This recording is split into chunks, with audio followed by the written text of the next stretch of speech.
Yesus. Diam. Ya. Kalau kita lihat dalam Al-Quran ya, dalam Al-Quran Allah tegas mengatakan ya, dan Allah mengatakan ya, kata Allah, dan tidak ada yang disesatkan Allah kecuali orang-orang fasik. Siapa orang-orang fasik? Ini dia. Orang-orang yang melanggar perjanjian Allah sesudah perjanjian itu teguh dan memutuskan apa yang diperintahkan Allah untuk menghubungkannya dan membuat kerusakan di bumi. Matilah kau. Ngapain kau ikut fasik? Jadi kalau di Islam Allah menyesatkan siapa yang dikehendakinya. Siapa yang dikehendaki sesat? Orang fasik. Tapi di Kristen Tuhannya menyesatkan sejak dalam kandungan. Tuhan macam mana ini kok begini? Ya Allah.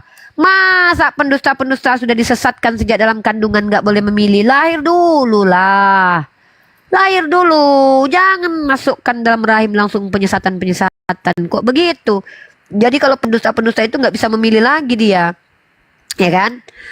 Jadi kalau kita katakan di sini Tuhan macam apa ini yang telah sejak lahir dari bayi udah pendusta dia.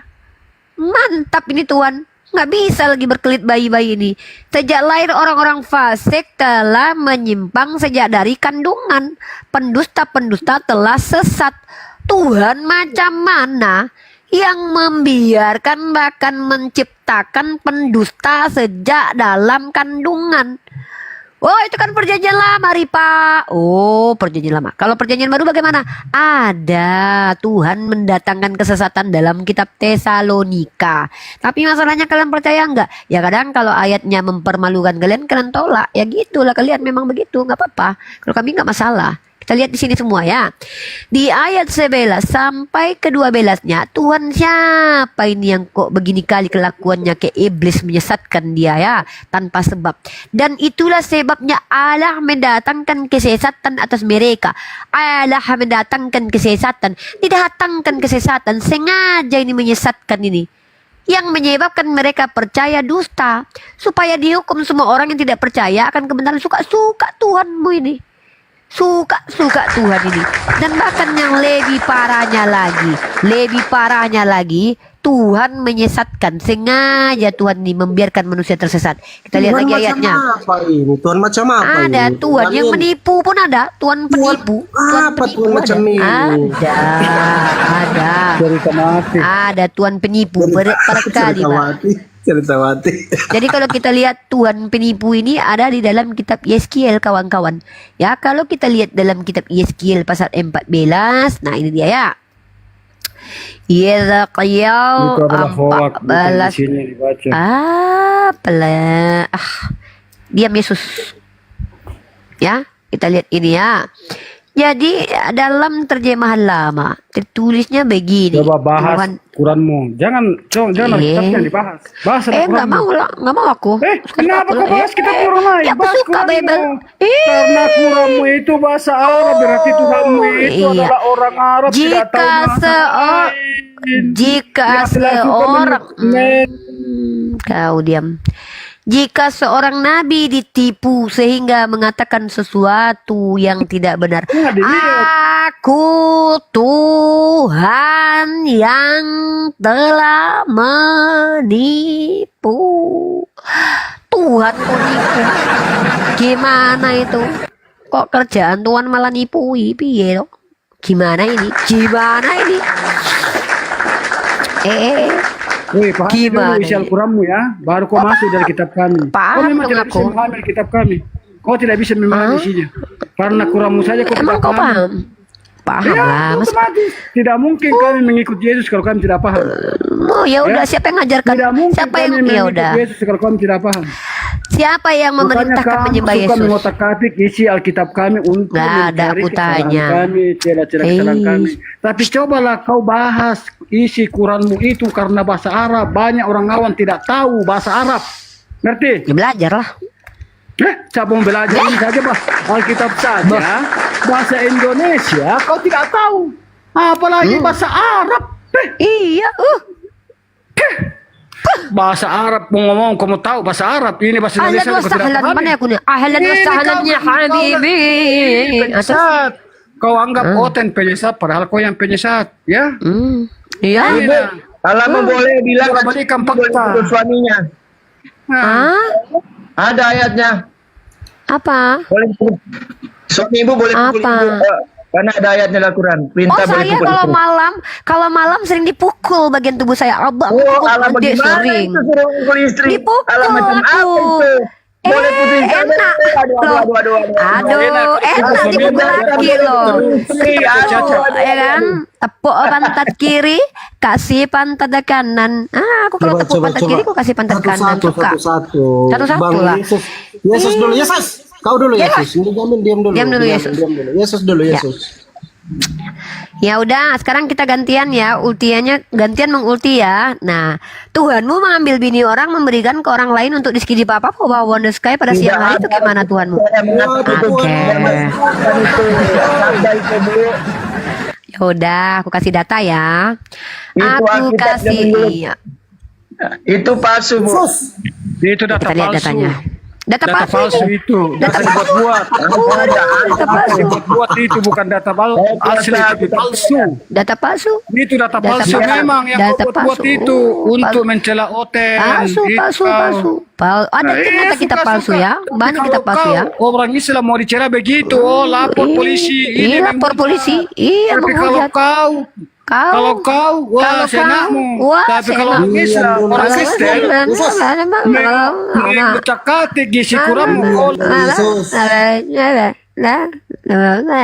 Ya. Islam ini.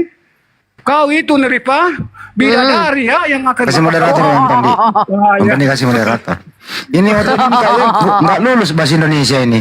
Aku bidadari. Udah, Ayo anak-anak kita belajar bahasa Indonesia dulu yuk. udah kita Kamu kasih mengaku bahasa Indonesia, kau tidak paham bahasa Indonesia. Jadi itu Iya, saja. Jadi tidak gitu saja. terpaham. Mbak Tidak Umi, bisa. begini Beta tidak saja, bisa Mbak bahasa Umi, ya. Indonesia. Supaya damai, begini saja. Kamu ajarkanlah isi Quran kamu ini saya sebagaimana mengajarkan. yang diperintahkan oleh Tuhanmu. Iya, Tak usahlah iya. memasuki kitab kami, mengotak-atik isi kitab Iya, kami. iya. Supaya di antara kita ada toleransi. Jangan maksud kau Saya lagi ngomong sama Yesus. Yesus, diam kau Yesus. Ya, saya lagi ngomong sama Yesus, diam. Yesus, coba lihat. Apa? Tuhan mengambil bini orang. Tidak Telah ada dalam kuberikan kitab itu, Bu. ini Itu buka 2 Samuel. 2 Samuel pasal 12 nomor 8. Telah kuberikan isi rumah tuanmu kepadamu dan istri-istri tuanmu ke dalam pangkuanmu. Kami mau lihat Saudara, ya. Coba saya tanya, Tuhan mengambil istri orang diberikan kepada orang lain, apakah itu Tuhan yang benar? Al-Quran mengatakan kalian boleh ambil istri orang. Itu ada Coba apa? ayat berapa? Ayat berapa ngambil bini orang di Al-Quran? Coba. justru Muhammad itu yang mengambil istri, Mbak. Ya, istri siapa yang diambil? Istri siapa yang diambil? Woi, istri anak darinya. Ya, Yang coba diambil tunjukkan bukan kalau istri. beliau mengambil istri orang, Bukan datanya itu. tertulis di mana? Tertulis di mana? Ada. Dalam bahasa Indonesia itu kurang supaya kami bisa Iya, di mana tertulis? Udah di mana?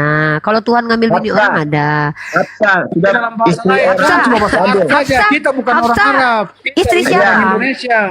Kita ini orang Indonesia, bukan orang Arab. Kenapa Coba ya kalian- Yesus. Oten kayak diskusi kayak gini Supaya kasih lihat blem semua kau. ya? Apa Supaya karena kami makan kasih lihat keju ya? kau di dalam isi Quran. Makanya kali-kali makan keju singkong melulu sih dimakan. Nabi Ya, mengambil. makan. Minum Kenapa air sih kencing blem semua, onta. bro? Minum saja air kencing onta. Hafsa Bukannya minum itu racun. Orang diambil Muhammad. Kalau kau minum racun gimana? Minum kencing Orang yang onta. sudah dibaptis wajib kencing minum onta. racun. Orang yang percaya Yesus Tuhan wajib minum Minumlah racun. kencing onta. Nabi Iya, mati iya, diracun, iya. Pak. Iya, Nabi iya, mati iya. diracun, Pak. Iya, Wanita iya. yang Iya. Ini Tuhan kalian ya, ajaran Tuhan kalian nih. Makanlah roti itu seperti roti jelai yang bundar dan Kamu engkau tidak harus mati membakarnya Nabinya di saja atas mati diracun. kotoran manusia. Ini makanan kalian ini. Makanan kalian nih yang Allah sudah tidak kering. mati, nabinya saja mati diracun dan bisa tolong. Ih, kok begitu Jangan ajarannya? Ajarannya pakai tokai. Kasih lihat Yesus mati diracun, kasih lihat Yesus mati diracun. Ya, ada Yesus mati diracun dalam kitab Mazmur Bukan dikatakan. diracun. Enggak ada. Yohanes 19:30. Diracun. Berapa, Bang? Yohanes 19:30. diracun. Yohanes 30. 19:30. Yesus mati diracun. Waduh, kok bisa Tuhan Saya tahu diracun? bedakan palsu yang tidak. Lu diam dulu, itu Tuhanmu mati diracun. Dulu juga. Yesus diam. Aku bacain ya. Uni coba bukakan Uni. Aku mau bacain. Saya baca doa kitab saya. Diam dulu Dulu Yesus. situ dibacain. Dibacain Ya. ini firman Tuhan ini. Oke. Sesudah Yesus meminum anggur asam itu, nggak cocok aku. Anggur itu Pak bukan racun. Sesudah Yesus meminum anggur asam itu, berkatalah ia sudah selesai. Lalu ia menundukkan kepalanya dan menyerahkan nyawanya. Ini memenuhi nubuat. Kamu tidak mau kuasa di Indonesia menolak lagi. Apa? Cerewet kali Yesus yang ini ya. Ini kau Yesus yang berubah atau yang tidak berubah ini?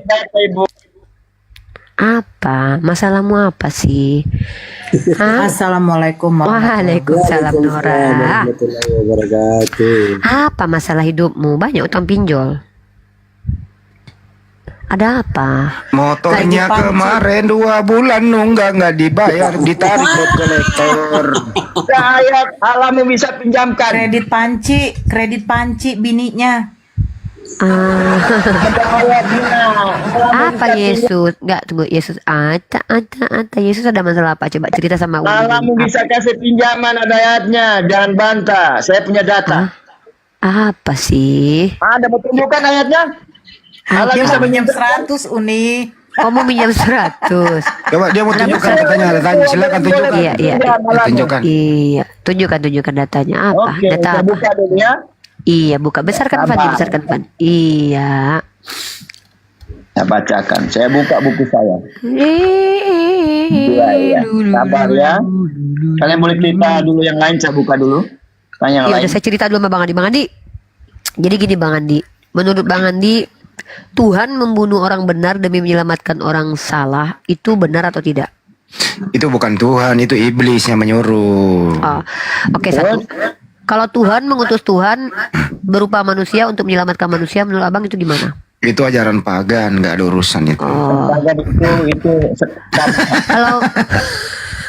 kalau Kau Tuhan cari data, kau cari data. kami lagi, orang kau suruh cerita. kami cerita dulu. dengar juga yang bisa Jadi bantah Bang dengan Andi, aturannya. kalau Tuhan makan ikan goreng, menurut Bang Andi gimana? Oke, Ya, Tuhan baca Tuhan ini. kok Kalau butuh Allah makanan. Tuhan yang memberi makanan, Oke, bukan sudah dia yang jawab, makan. jawab. Ini ayat sudah Kalau ketemu. Tuhan membutuhkan keledai, Oke, Bang? sudah Ya nggak saya- bisa lah ciptain keledai boleh. Ya, Sudah. gitu. Dulu saya menjawab katanya tanya. Oh, sudah. Kalau Allah tidak meninggal. Aduh, ya. Iya. Jawabannya. Iya. Iya. Bukan saya pakai data, bukan saya asumsi ya. Iya. Oke, baca ayat Al-Hadid 11. Allah bisa meninggalkan. Terus? Terus? Masalahnya apa? Pinjam. Apa itu? Apa Mas? Apa? Al-Hadid 11 itu Allah bisa membantukan. Apa Meminjam. sih? Saya pakai Apa? data. Baca. Apa sih? Apa nggak ngerti? Yes, Al-Hadid. Ayat Apa? 11. Allah Apa, bisa Bang? meminjam. Si Apa Adi. sangat? Kok ada Sangadi? Sangadi apa? Sangadi. Kalian pura-pura buta dengan aturanmu. Apa? Kau tampilkanlah. Apa sih? Tampilkan apa? Apa Kok Sangaji? Sangaji apa? Sangaji. Tuhan minta sedekah, menurut abang gimana bang? Ngeles lagi, nggak mau dengar itu. Bapak boleh pukul istri, boleh Pak Yakin boleh. Apa Boleh. sih? Aku suka dipukul sama laki. Dipukul pantat kiri, aku kasih pantat kanan. Loh, Salah enak. ngajar apa itu? Loh, Allah itu maha penyakit, gimana maha ini? penyayang. aku kalau ditabok pantat kiri, aku kasih pantat kanan lagi bang, biar imbang bang. Kenapa rupanya? Hah? Gak pernah kau tepuk pantat bini? Nah, ibu kalau dipukul istri boleh, suami boleh. Boleh. Aku yang minta, bang pukul adek begitu. Daripada Tuhan digebuk gimana? Kalau Tuhan digebuk boleh nggak? Aku yang nggak terima Tuhan dipukul. Boleh nggak gebuk Tuhan? Hah? Ditangkap dulu, diludahi. Ya, diludahi, ditelanjangin, baru digebuk. Boleh nggak Tuhan Kalau digituin? kalau Tuhan digituin, kalau aku sama suamiku, woi, bangkit lagi. kalau Nabi Tuhan, udah bangkit-bangkit. iya, tunggu dulu, bentar kan ini kita membandingkan antara istri-istri orang Islam dengan Tuhannya Kristen. Tuhannya Kristen ditelanjangi, digebuk hansip Romawi sampai berdarah-darah. Kalau umat Islam, istri-istrinya ditelanjangi, ditepuk pantat kiri, kasih pantat kanan. Bangkit dia pagi buta berdua. Enak. Lah, kenapa? Tuhannya Oten digebuk, ditelanjangin, mati. Mati semua. Istri-istri orang dengar ya. Istri dengar dulu, istri orang Islam ditusuk teriak, kalau Tuhan Oten ditusuk sudah selesai. Kayak mana itu? Membandingkan Tuhan Oten dengan istri-istri umat Islam, beda antara dikemada dengan kesakitan loh. Aku kalau ada laki ya dengan aku kalau dapat laki, aku yang tak tusuk bang, tusuk adek, tepuk pantat kiri, adek kasih pantat kanan. Lah ini Tuhan ditusuk loh. Boleh dibilang selesai. Suami itu boleh ambil istri orang. Siapa yang ngajarin begitu? Janganlah mentang-mentang dalam 2 Samuel pasal 12 nomor 8 Tuhan mengambil bini orang kok nyaman-nyaman. Itu ajaran Kristen, boleh ngambil bini orang. Ih, kok gitu sih? Itu 2 Samuel pasal 12 nomor 8 ya. Mana pengasih alammu? Ini loh. Udah baca, ini udah baca belum? Udah pernah baca ini ayat ini? Belum pernah baca pasti ya. Ini ayat favoritnya Pak Sugi loh. Telah ku berikan. Iya, kami memerangi orang kafir yang memerangi kami, betul. Telah ku berikan isi rumah Tuhanmu ke. Ya Tuhan yang goblok itu Tuhan yang tidak memerangi orang yang iya, Tuhan yang aneh itu malah mengasihi musuh tapi memerangi saudara sendiri. Lebih parah Tuhan belakon kalau Tuhan dibunuh gitu loh. Tuhan kok dibunuh. Tuhan kok dibunuh. Membandingkan Bang Andi kayaknya cocok juga ya. Membandingkan istri-istri umat Islam dengan Tuhannya Kristen itu sangat beda jauh. Kalau istri orang Islam ditelanjangi, ditusuk dan bangkit di hari pagi, mereka akan tersenyum bersih. Ada ayat lagi saya baca dengan Al-Quran. Ditelanjangi. Itu bisa sediakan wanita. Apa ini? Montok, ada ya ayat Al-Quran. Oh iya dong, di surga kami enggak? Iya, di surgamu nanti binimu dadanya rata, kempes dada binimu di surgamu. Kalau kami nanti dadanya montok, nggak perlu pakai silikon. Betul. Surga umat Islam itu nanti kami berdada montok cantik, memuaskan suami kami. Di surgamu istrimu nanti kempis, susunya, vaginanya hilang, menciut, mengecil, nggak ada lobang. Kalian nggak tahu lagi mana laki mana perempuan, karena kelamin kalian hilang, menciut. Puas juga. Oh iya. Di surga mereka ada pesundal. Itu pesundal buat apa kira-kira? Pesundal dan berdada kempes, nggak montok, harus pakai silikon. Lubang yang besar apa itu? Lubang yang besar ya? Sumur yang sempit. Dan Tampilkan itu. Iya, baca. lubang sempit dan lubang dalam ya. Tunggu ditampilkan. Hei, tunggu Amsal. Tunggu dulu ya.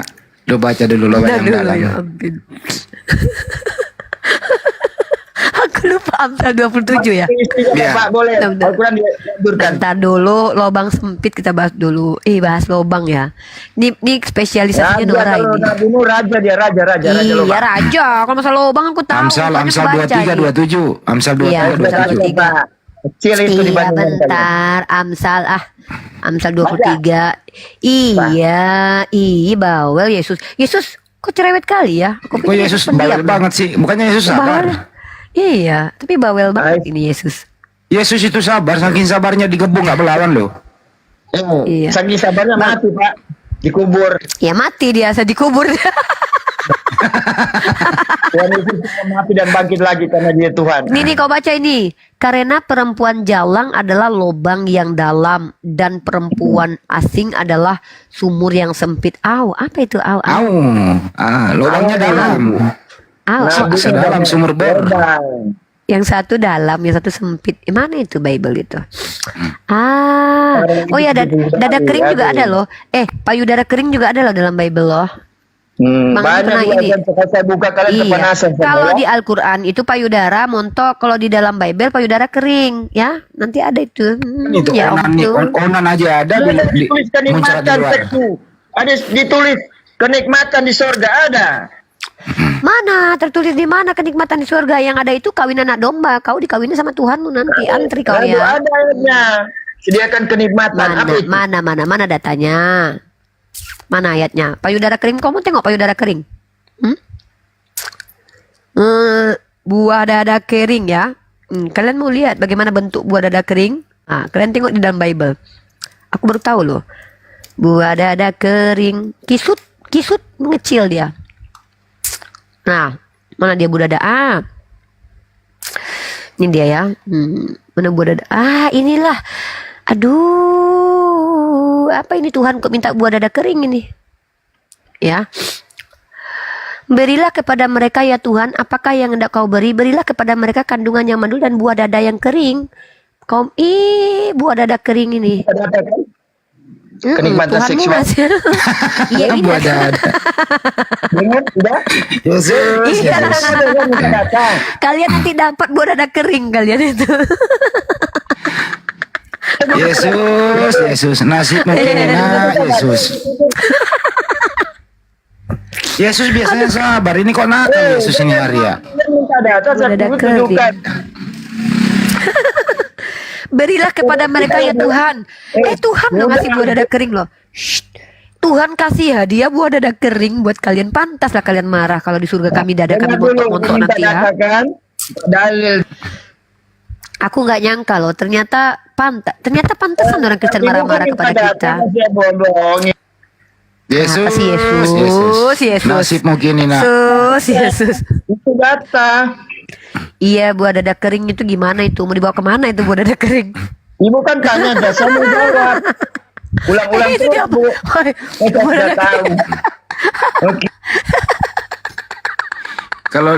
Biasanya kalau ditelanjangin itu bang nikmat. Ini Tuhanmu ditelanjangin malah mati. Ini saya alam itu sediakan kenikmatan seks.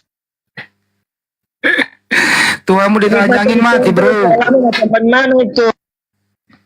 Yesus, nasib mungkin ini nak. Buah dada kering. Aduh. Alam menentukan kenikmatan surga saya ada ayatnya. Bu. Aduh, buah dada.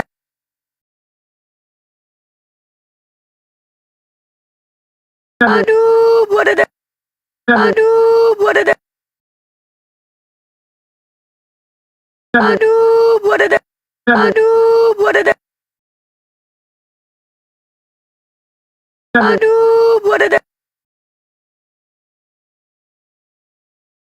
Aduh, buah dada. Aduh.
Satu yang memakan langit.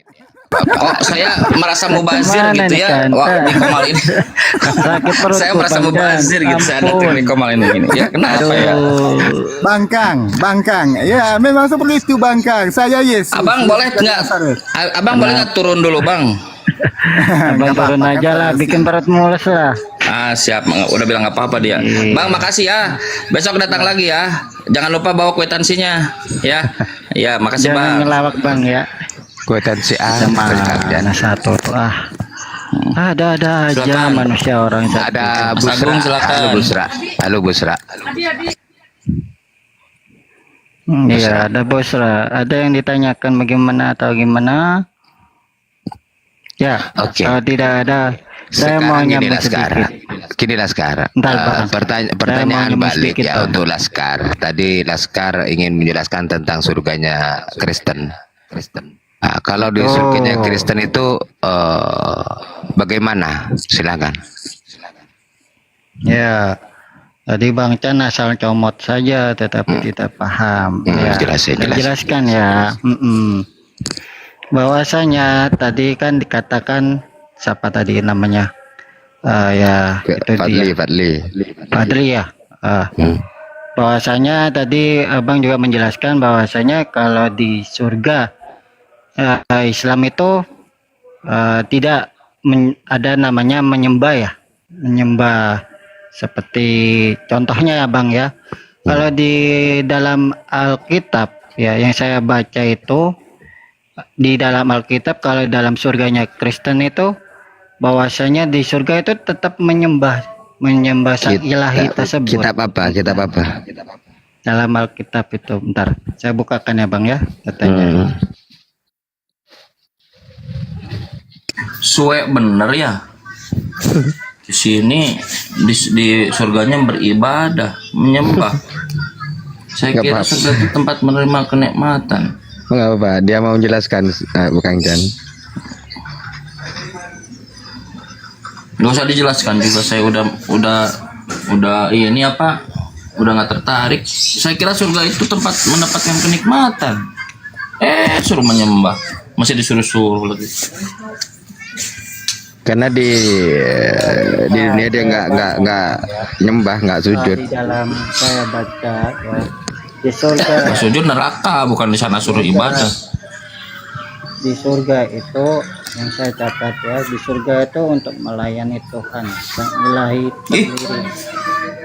sendiri, melayani dia seperti di kasihan dalam banget. Matius 7 ayat 21. Yesus mengatakan bahwasanya masuk ke dalam surga seseorang harus melakukan kehendak Tuhan.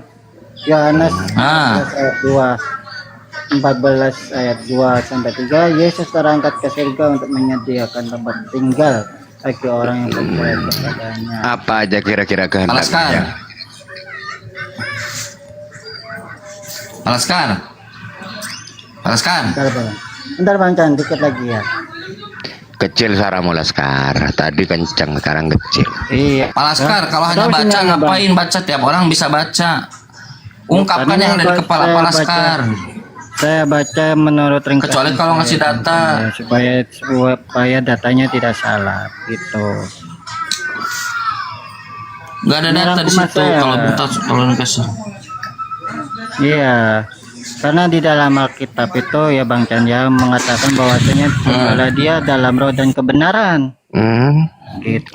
Itu surga. Ini siapa? Kalau Bang Jan dulu, silakan Bang dalam Jan. surga ya. Dalam surga itu bentar ya. Ngapain di surga? Ngapain? Yesus itu menyediakan tempat tinggal bagi kita yang percaya. Menjemput kita supaya kita berada di mana Yesus berada. Gitu. Ya ngapain aja di surga? Di surga ngapain ntar ya? Istrimu nanti di mana istrimu?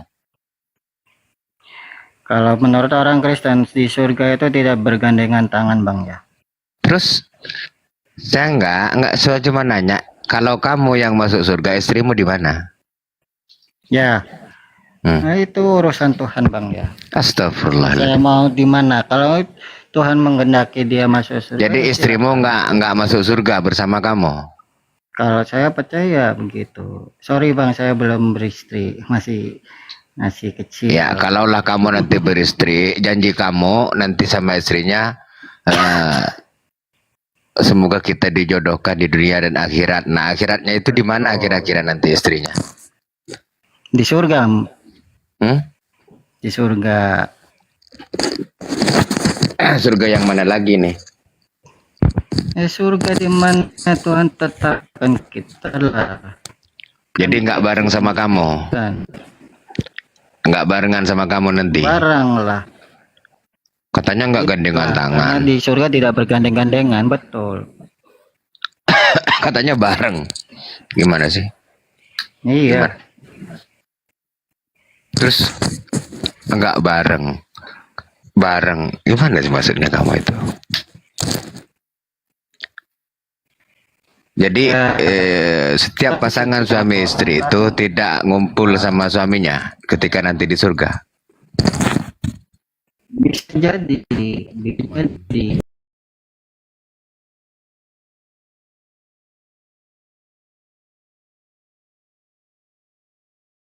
Seketika juga itu juga seolah-olah selaput mata gugur dan sehingga ia dapat melihat lagi, ia bangun lalu dibaptis gitu.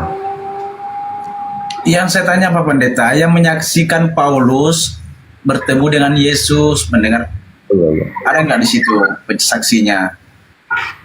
Ya tentu dia ada sama-sama dengan Bang Andi, lanjut Bang Andi. Teman-temannya. Nah soalnya gini loh, izin dikit ya, bahwa bolehlah orang mengaku bertemu Yesus, boleh saja. Banyak kok Kristen ketemu Yesus di dalam biliknya, ada yang didatangin, ada yang kotor kakinya, banyak sekali gitu ya. Yang mengaku ketemu Yesus. Begitu Pak Pendeta. Termasuk Paulus ini mengaku ketemu Yesus. Padahal Yesus berkata, Pak Pendeta, apabila kamu ketemu Mesias di sana, ketemu Mesias di sini, jangan kau percaya. Yesus yang ngomong loh. Yesus sendiri ngomong. Kalau ada orang mengaku ketemu saya, mau dimanapun, di sana, di sini, di situ, di sini gitu loh. Yesus berkata, jangan kau percaya. Kata Yesus. Yesus itu nanti datang yang kedua kali, bukan berbentuk cahaya, bukan berbentuk apa, tapi dia datang berikut lengkap dengan jasmani dan rohani. Itu jelas Yesus berkata seperti itu. Makanya pertanyaan ke Pak Pendeta, kenapa Pak Pendeta yakin sekali kalau itu Yesus? Padahal Yesus berkata, aku bukan seperti itu kalau datang lengkap dengan badanku. Jangan kau percaya. Silakan Pak Pendeta. Ya pengalaman iman itu orang masing-masing loh Bang Andi. Termasuk Paulus punya pengalaman iman bertemu dengan Tuhan. Spesial ketemu langsung. Artinya bahwa dia langsung dipilih Tuhan untuk menjadi alat bagi bangsa-bangsa. Jadi kalau Tuhan datang langsung secara pribadi itu bukan masalah. Shalom.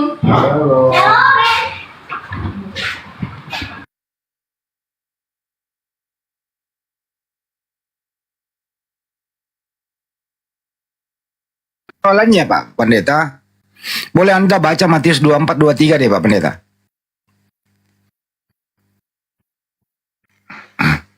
Temiut itu Pak Pendeta Yunus. Ya, Matius 24-23.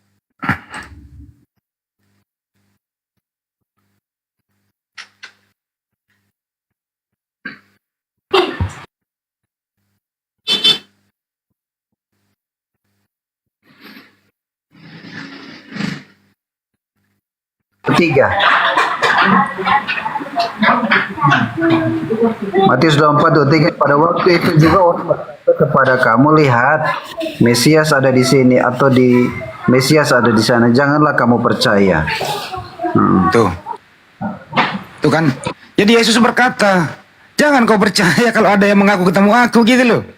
Nah pertanyaannya Pak Pendeta, kok percaya banget orang kayak gini gitu loh.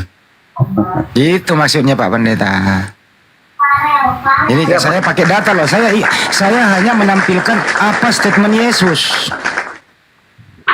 statement Yesus gitu loh. Nah, silakan Pak Pendeta, mau percaya Yesus atau percaya orang-orang yang bermimpi ketemu Yesus? Silakan Pak Pendeta, monggo dipilih saja. Itu loh kira-kira. Oke. Panggilan Paulus untuk bertemu pengalaman iman dari Paulus ini bertemu dengan Tuhan ini spesial loh. Artinya khusus dalam satu panggilan besar ya. Makanya jelas dikatakan dia akan memakai Paulus menjadi alat bagi bangsa-bangsa. Nah, kalau di sini dikaitkan dengan Matius ini, pada waktu itu orang berkata kepadamu lihat Mesias. Ini kan secara umum ya. Secara umum Mesias ada. Tapi waktu bertemu dia tidak katakan itu. Tapi dia mengalami langsung. Jadi kalau kita mau kaitkan dengan satu cerita ya, nggak bisa, supaya kita boleh paham gitu. Bisa data pelengkapnya bisa Pak baca Pak Pendeta kisah para apostolos 1:11. KPR 1 nomor 11 Pak Pendeta. Nomor 11. Ya.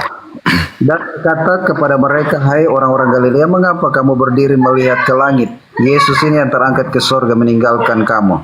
Aku akan datang kembali dengan cara yang sama seperti kamu lihat naik ke sorga. Nah, pertanyaan Pak Pendeta, waktu dia naik ke surga itu hanya cahaya saja, roh saja, atau sama badan fisik atau badannya? Ya, sudah, semua naik ke surga. Nah, kalau kembali bagaimana? Kalau kembali sama seperti dia naik atau berbeda?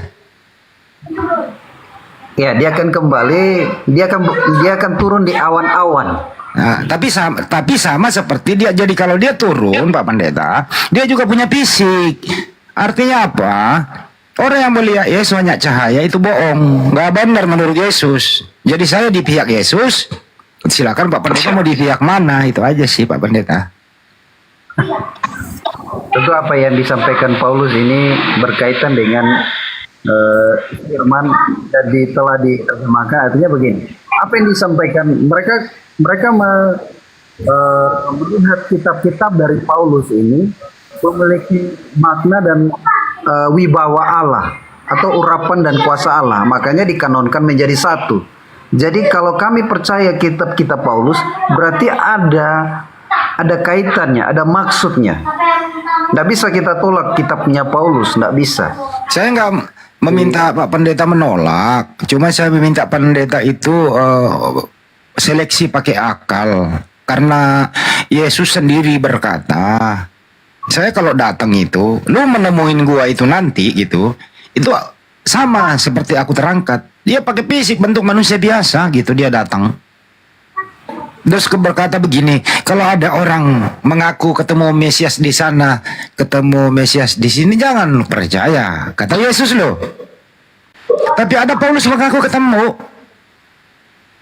Nah, Pak Pendeta tinggal milih, percaya omongan Yesus atau percaya Paulus. Karena ini dua hal yang berbeda. Gitu loh Pak, nggak bisa disatuin gitu loh. Nggak bisa disatuin Pak Pendeta. Ya tolong kalau kami sebagai orang yang berakal, tentu percaya data, maupun tidak sampai ke iman masuk ya, tapi kita diskusi berdasarkan data gitu loh. Kesampingkan dulu iman Pak Pendeta, data aja dulu, difilter sebenarnya yang mana yang Pak Pendeta pegang. Kalau mau percaya Paulus ya eliminasi semua ajaran Yesus. Pauluslah menjadi bapaknya Pak Pendeta ini. Yesus dibuang, ajaran Yesus dibuang. Pergunakan semua ajaran Paulus. Karena ini bertentangan Pak Pendeta, serius. Satu lagi pertentangannya yang sangat dalam. Yesus berkata, tidak satu pun iota, satu titik dihapuskan dari hukum Taurat. Jadi Yesus itu pelaku hukum Taurat yang taat. Paulus datang di Efesus 2 nomor 15. Apa kata Paulus? Dengan matinya ia sebagai manusia, ia telah membatalkan seluruh perintah Taurat. Perintah dan ketentuan hukum Taurat dibatalkan begitu. Yesus memelihara hukum Taurat, Paulus membatalkan semuanya. Jadi sebenarnya ini Pak Pendeta ini ngikut Paulus gitu loh.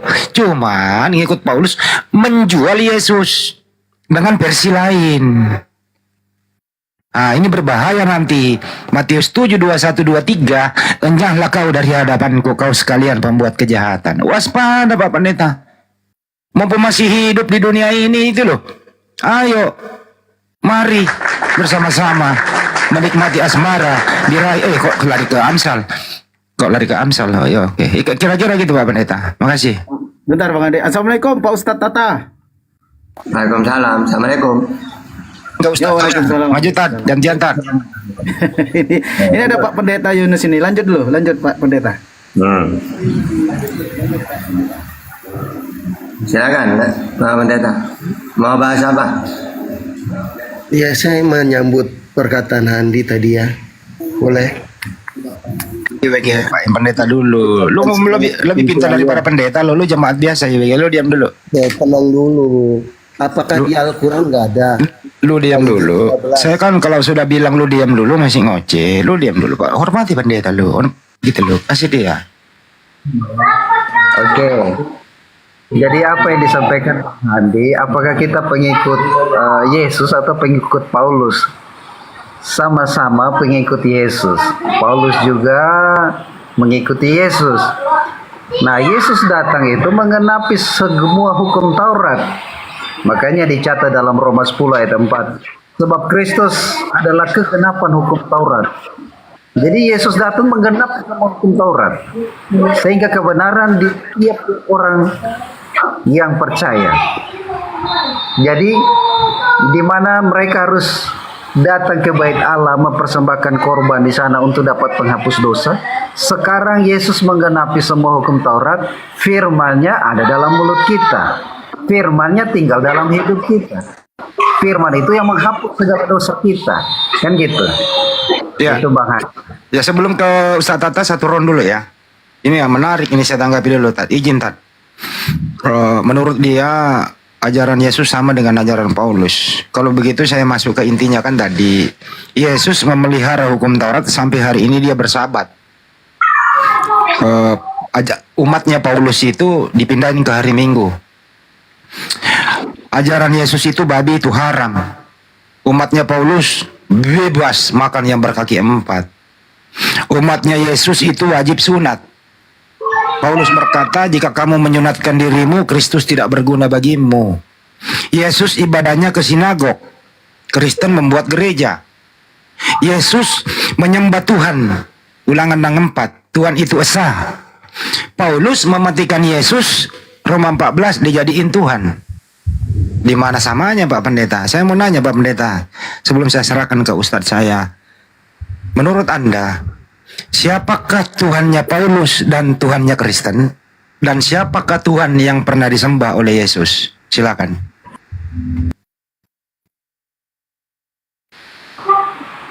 Ya, kalau Yesus menyembah Bapa, segala kuasa kepada Yesus.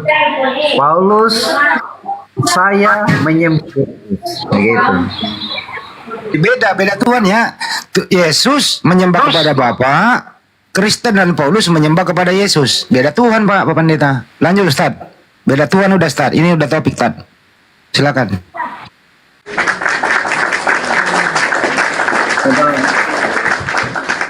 Bang Alek kecilin dulu saya terus besarin lagi. Karena hitam saya di sini. Tidak, kuning. Nah, sudah. Kayak kembalikan lagi kayak tadi. Ya, salon semua ya, salon. Lanjut. Salon, nah, sip. Udah.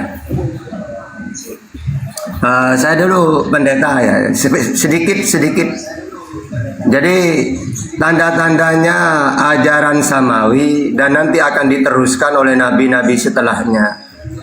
Itu pertama ada 3 poinnya.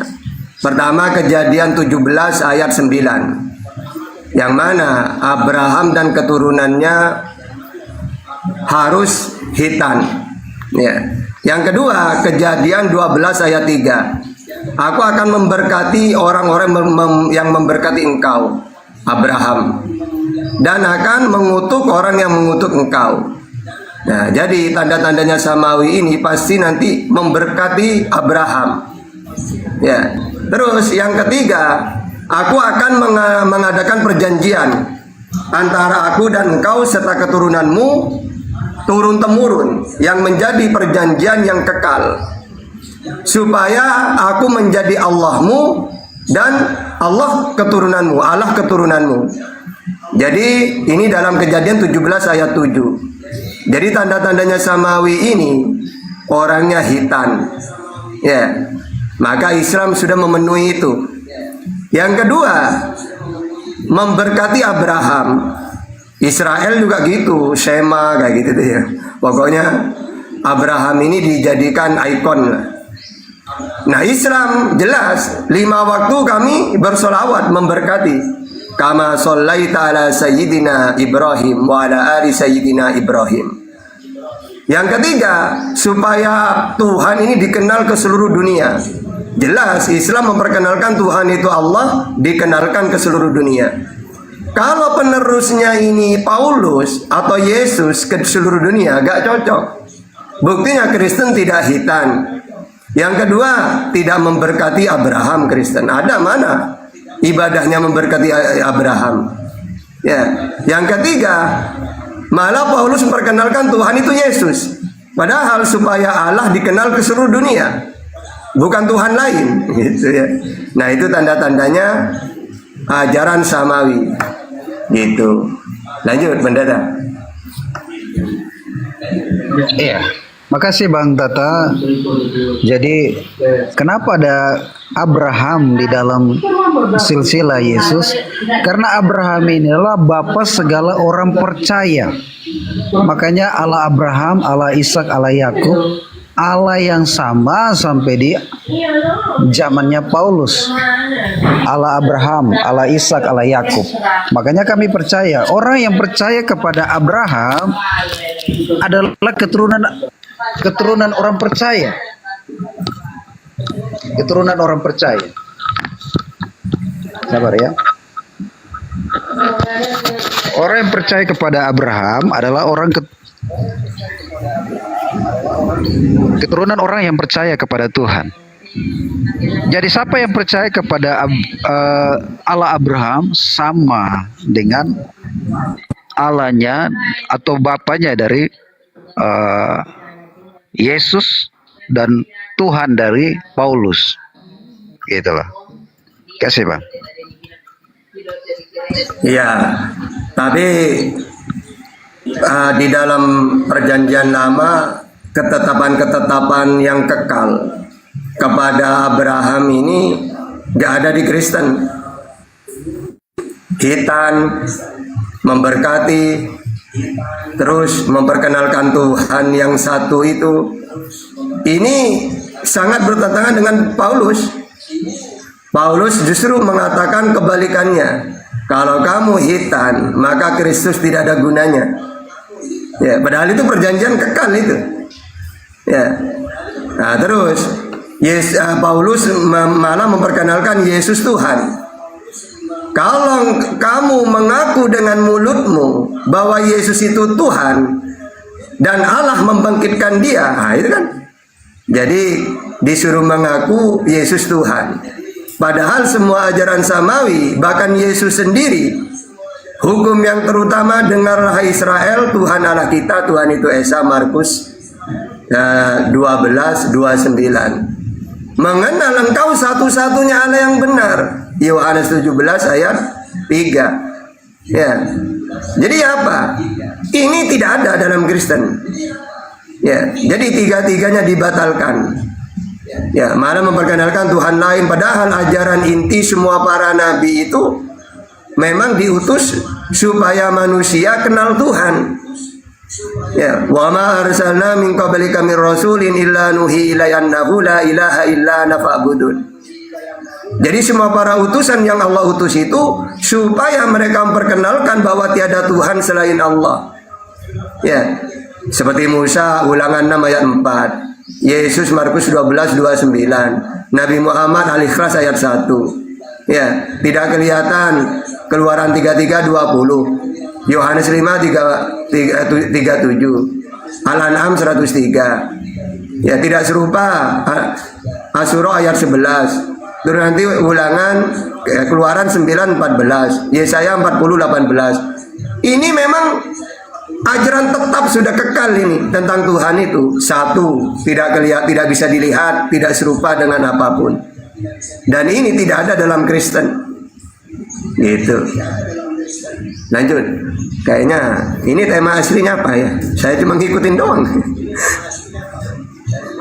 Mau ganti tema ada apa pendeta ya? Silakan, terserah pendeta, saya ngikutin. Topiknya itu ajaran Yesus dan ajaran Paulus itu berbeda. Oh iya. Oke.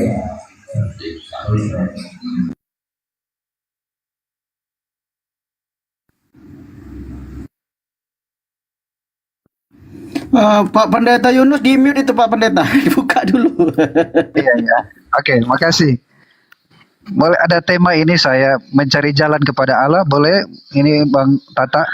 Ya pokoknya kalau saya tuh gas sudah, apapun itu gas ya. Ayo. Oke.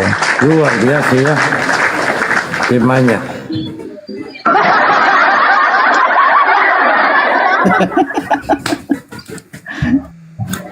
Oke. Allah. Bang Handi jangan ketawa lah. Ya lanjut. Ya. Oke, gitu. Terima kasih. Saya mulai lebih dulu ya, atau? Iya. Pokoknya gas sudah, iya. Pokoknya gas, maju. Oke, makasih Bang Tata dan Bang Alex, Bang Dalbo, semuanya terima kasih. Oke, nah Yesus adalah jalan kebenaran dan hidup. Tidak ada orang sampai kepada Bapa kalau tidak melalui anaknya. Ya kita tahu bahwa Yesus diutus oleh Bapa. Nah yang pertama, kalau manusia itu telah berdosa dan hilang kemuliaan Allah. Ya, siapapun manusia pernah berbuat, termasuk saya, pernah berbuat dosa dan hilang kemuliaan Allah. Tetapi bagaimana saya dapat dipulihkan dengan mengaku dosa dan tidak lagi berbuat dosa? Ya, artinya hidup di dalam kebenaran, hidup di dalam firman-Nya. Makanya dicatat di dalam Roma 3 ayat 23 dikatakan, karena semua orang telah berbuat dosa dan telah kehilangan kemuliaan Allah. Jadi itu. Terima kasih Bang Tata. Cuma gitu doang. Oke. Jadi Pak Pendeta ya, ketika Bapak Pendeta mengatakan Yesus itu jalan, iya kami umat Islam beriman kayak gitu itu. Semua para nabi itu memang jalan. Maksudnya jalan mengenal Tuhan. Tadi kan sudah saya jelaskan, Tuhan itu ajarannya samawi, ajaran para nabi itu samawi. Aduh, tunggu dulu, YouTube saya kok keras ya?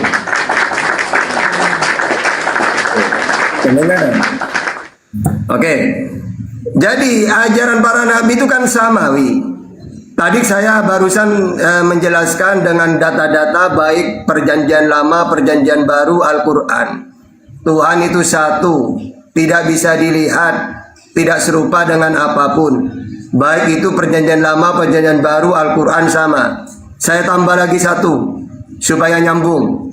Dan tidak mau turun ke dunia.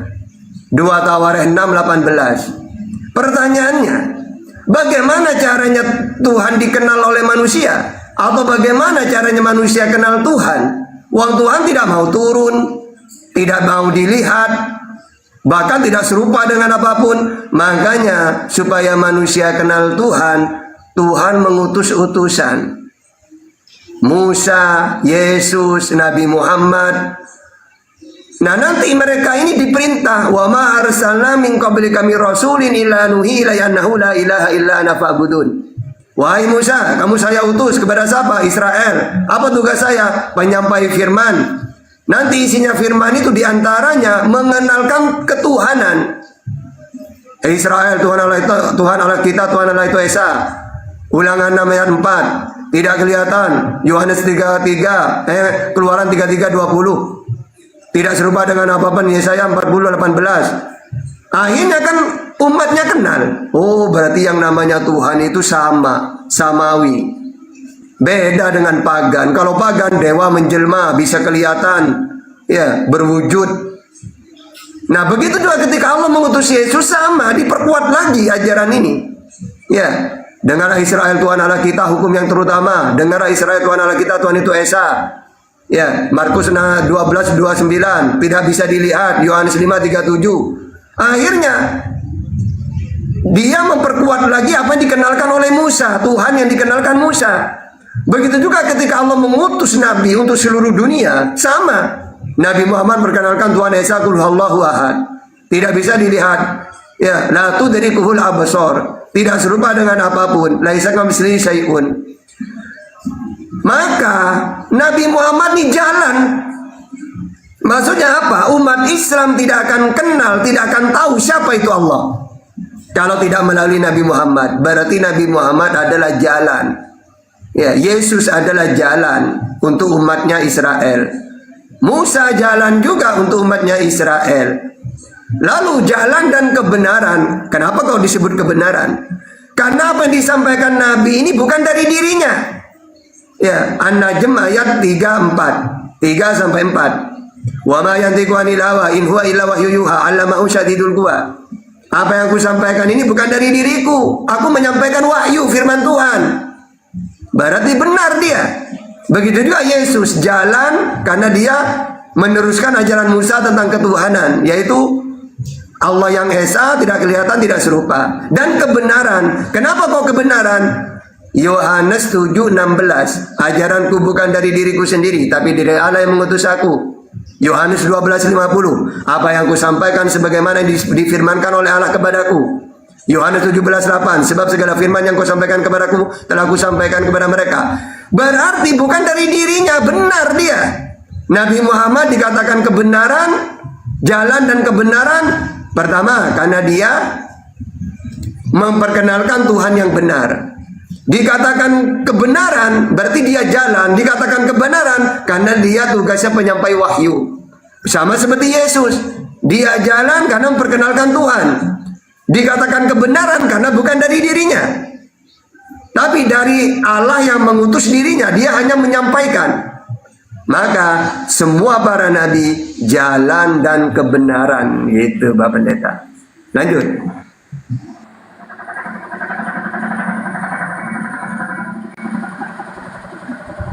Terima kasih Bang Tata. Ya, memang Bang Tata lanjut Yesus kebenaran, tapi dia lanjut ada hidup kekal.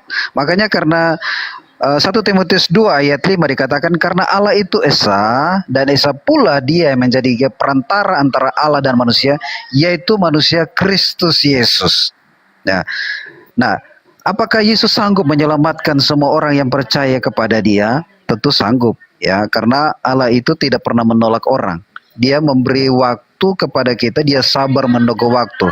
Makanya Alkitab katakan di dalam Ibrani 7 ayat 25, karena itu ia sanggup menyelamatkan semua orang oleh dia datang kepada Allah. Artinya bahwa ketika manusia mengaku dosanya, mengakui Tuhan sebagai Tuhan dan Juru Selamat, Yesus sebagai Tuhan dan Juru Selamat, maka dia akan diselamatkan. Nah, barang siapa yang datang kepadamu tidak akan kubuang. Yohanes 6 ayat 37. Artinya bahwa ketika orang datang kepada Tuhan, Alkitab dalam Filipi 2 ayat 10 dikatakan 10 atau 11, semua lutut akan bertelut, semua lidah akan mengaku Yesus adalah Tuhan. Dan siapa yang percaya akan diselamatkan. Artinya bahwa Tuhan sanggup menolong kita. Asal kita percaya bahwa Dia adalah utusan, bahwa Dia anak Allah yang datang ke dunia menjadi perantara kita dengan Allah. Itulah Pak. Makasih. Masuk. Oke, jadi gini. Tadi dia jalan kebenaran ditambah lagi dan hidup yang kekal itu ya. Ya jadi gini pendeta, semua para nabi itu sama seperti Yesus. Tadi sudah jalan, sudah kita bahas. Kebenaran sudah kita bahas. ada juga pada Nabi Muhammad. Sekarang hidup yang kekal, apakah ada pada Nabi Muhammad? Iya, sama. Mangkana akhiru kalam la ilaha illallah dakhalal jannah. Ya, barang siapa yang mengatakan, berikrar bahwa tiada Tuhan selain Allah, dakhalal jannah, kekal di surga. Makanya ini saya tulis tadi omongan Pak Pendeta, barang siapa yang datang kepadaku, kepada Yesus, maksudnya apa? Dia akan selamat. Iya. Sama seperti Nabi Muhammad mengatakan, kullu ummati yadkhulunal jannah illa man aba. Semua umatku pasti masuk surga kecuali yang tidak mau. Siapa yang tidak mau? Ya mereka yang tidak datang kepada Nabi Muhammad, tidak mengikutinya. Mereka yang tidak mau kekal di surga. Wa man asani, barang siapa yang tidak mau datang kepada Nabi Muhammad, maksudnya tidak mau beriman, tidak mengikuti perintahnya, neraka dia. Begitu juga datang kepada Yesus, pasti selamat zaman itu. Ketika Yesus diutus itu. Karena memang Yesus diutus supaya memberi hidup kekal kepada umatnya. Sama seperti Nabi Muhammad. Apa hidup yang kekal itu? Kalau dalam Islam, la ilaha illallah Muhammad Rasulullah.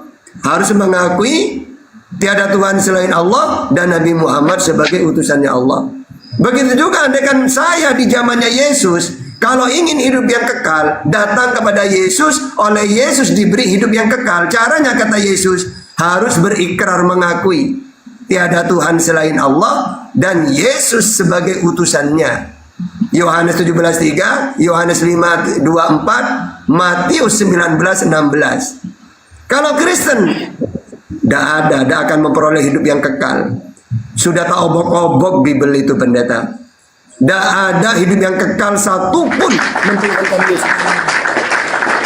Coba cari, ada nggak? Hai Israel, kalau kamu ingin hidup yang kekal, Tuhankanlah aku. Nggak ada. Semuanya ucapan Yesus kalau ingin hidup yang kekal, Tuhankanlah Allah, imani aku sebagai utusannya Allah. Itu banyak itu dalam Bible itu. Gitu ya. Oke, lanjut. Tidak sampingan, ya, terima kasih Bang. Ya, makasih Bang Bang Tata. Di dalam Yesus ada keselamatan. Ya, ini jelas dikatakan kami tidak mengikuti ya, Tuhan itu datang tidak membawa agama, dia mau membawa pribadi. Makanya dikatakan dalam Roma 10 ayat 9, sebab jika kamu mengaku dengan mulutmu bahwa Yesus adalah Tuhan dan percaya dalam hatimu bahwa Allah telah membangkitkan dia dari antara orang mati, maka kamu akan diselamatkan. Artinya bahwa hanya di dalam Roma Kisah Para Rasul 4 ayat 12, di bawah kolong langit ini hanya nama Yesus yang dapat menyelamatkan. Di luar Yesus binasa. Karena Yesus mengerjakan penebusan. Bukan kematian itu mengerjakan penebusan. Bukan soal nama, tetapi penebusan di dalamnya. Makanya Kisah Para Rasul 16 ayat 31, percayalah kepada Tuhan Yesus Kristus, engkau akan selamat dan seisi rumahmu. Ini menjadi dasar kami percaya. Makasih Bang Tata. Oke, jadi gini pendeta, tidak salah itu. Ketika Tuhan mengutus utusan, dialah satu-satunya jalan. Ya, tidak ada yang lain. Karena memang dia yang diutus oleh Tuhan sebagai penyelamat. Musa juga penyelamat di zamannya Musa. Selain Musa tidak ada di zamannya Musa. Begitu juga di zamannya Yesus, Yesus penyelamat satu-satunya. Di zamannya Yesus. Mana Musa ini penyelamat? Baca Kisah Para Rasul 7:35. Di sini Musa ini juga telah diutus oleh Allah. Ya. Sebagai pemimpin dan penyelamat. Ya, coba baca Kisah Para Rasul 7:35. Karena memang ketika Tuhan ingin menyelamatkan manusia, dia memang mengutus seorang juru selamat. Yesaya 19:20. Coba, ia akan mengirim seorang juru selamat. Jadi gini, bagi Tuhan semesta alam di tanah Mesir, apabila mereka berseru kepada Tuhan oleh karena penindasan, maka ia akan mengutus seorang juru selamat. Di zamannya Musa, penyelamat ya cuma Musa satu-satunya, gak ada yang lain. Jadi ketika Allah giliran Yesus yang diutus, wajar Yesus mengatakan tidak ada jalan keselamatan tanpa melalui aku. Sama ketika tugas Yesus selesai, Allah mengutus Nabi Muhammad. Tidak ada ya yang selamat selain Nabi Muhammad, ya, selain mengikuti Nabi Muhammad. Karena saat itu beliau yang diutus oleh Allah. Kecuali Allah mengutus 3 nabi gitu ya. Maka mengikuti salah satunya nantinya, karena barengan ini. Atau 2-3-3-nya saling menguatkan gitu. Berarti keandaikan Tuhan mengutus 3 nabi sekaligus, ya maka pasti 3-3-nya ini jalan gitu. Tapi di zamannya Yesus, ya apalagi Yohanes Pembaptis itu ya, anaknya Zakaria udah dibunuh duluan. Kalau dalam Islam dia seorang nabi juga, Nabi Yahya. Ya, atau seperti bapaknya Yohanes atau Yahya, Zakaria, dia juga meninggal dibunuh. Ya. Maka tinggal Yesus, seorang nabi. Maka tidak ada jalan tanpa melalui Yesus. Yesuslah satu-satunya di zaman itu. Gitu ya. Oke, lanjut. Ya, makasih Bang Tata. Jadi tulisan dari firman Tuhan ini mengatakan dalam Kisah Para Rasul 4 ayat 12, dan keselamatan tidak ada di dalam siapapun juga selain di dalam Dia, sebab di bawah kolong langit ini tidak ada nama lain yang diberikan kepada manusia yang olehnya kita dapat selamat. Jadi Yesus ini berkuasa di bumi dan di sorga. Nah, keselamatan yang Tuhan sudah berikan ini, keselamatan yang terjadi ini sudah kekal, dikerjakan satu kali untuk selama-lamanya. Artinya siapa yang percaya akan selamat, yang tidak percaya akan dibinasakan. Jadi Wahyu 20 ayat 15, ketika nama kita tidak tercatat dalam buku kehidupan, dia akan dilemparkan dalam lautan api. Gitu Bang, terima kasih. Coba Bapak Pendeta bisa nggak menunjukkan satu data saja, kalau ingin selamat kekal itu mengakui Yesus sebagai Tuhan. Di ayat yang mana itu kira-kira? Karena tadi Bapak Pendeta pokoknya selamat Yesus, pokoknya Yesus, pokoknya Yesus.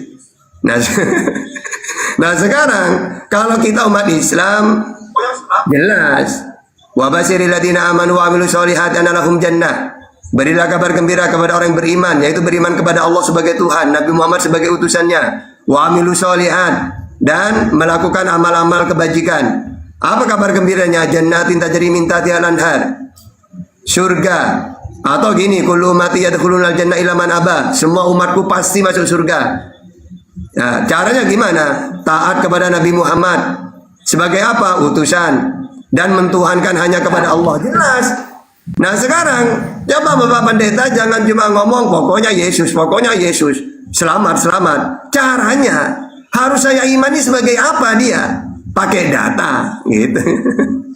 Oke, lanjut. Ayo. Ya, makasih Bang Tata.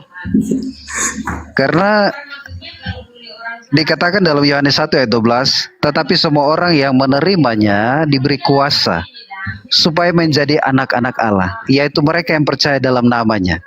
Artinya bahwa ketika kita percaya kepada Yesus, kita menjadi bagiannya Yesus, anak-anak Allah. Makanya kalau kita mengaku Dia sebagai Tuhan dan Juru Selamat, kita sudah menjadi bagiannya anak-anak Allah. Makasih Bang Tata. Ini Pak Pendeta, saya juga percaya loh kepada Yesus itu. Mau saya pakai data Quran dan Bible sama. Saya percaya kepada Yesus pakai Al-Quran, Ali Imran 49, wa rasulan ila bani Israel. Dia diutus untuk Israel. Lalu saya pakai Bible, Matius 15:24, diutus untuk Israel. Pindah lagi ke Al-Quran, saya beriman kepada Isa sebagai nabi. Ini Abdullah atani alkitab wa ja'alani nabiyya. Lalu pindah ke Bible sebagai nabi, Markus 6 ayat 4. Pindah lagi ke Al-Qur'an, dia itu diimani sebagai penyampai firman, wal yahkum ahlal injil bima anjalallah. Pindah lagi ke Bible, penyampai firman, Yohanes 17 ayat 8. Pindah lagi ke Al-Quran, dia itu mentuhankan hanya kepada Allah. Innallah wa rabbi wa rabbukum fa'budu. Pindah lagi ke Bible, Markus 12:29. Jadi saya iman, percaya. Nah, percayanya sebagai apa? Ya. Nah, kalau saya sebagai nabi, utusan, penyampai firman, dan memperkenalkan Tuhan itu Allah. Nah, ini iman saya pakai data kepada Yesus ini. Ya, terus kata pendeta, percaya kepada dia sebagai anak Allah. Anak Allah itu kan banyak. Orang Israel disebut anak Allah. Keluaran 4:22. Terus Salomo disebut anak Allah. 2 Samuel 7:14. Terus orang yang bawa damai disebut anak Allah. Matius 5 ayat 9. Orang dibimbing oleh Roh Allah disebut anak Allah. Roman 8:14. Jadi kalau cuma percaya kepada dia sebagai anak Allah, banyak anak Allah itu. Orang yang bawa damai disebut anak Allah. Orang dibimbing oleh Roh Allah disebut anak Allah. Salomo disebut anak Allah. Tidak masalah kalau cuma mengimani Yesus sebagai anak Allah. Nah, jadi kurang ibaratkan nembak itu kurang tepat ke jantungnya.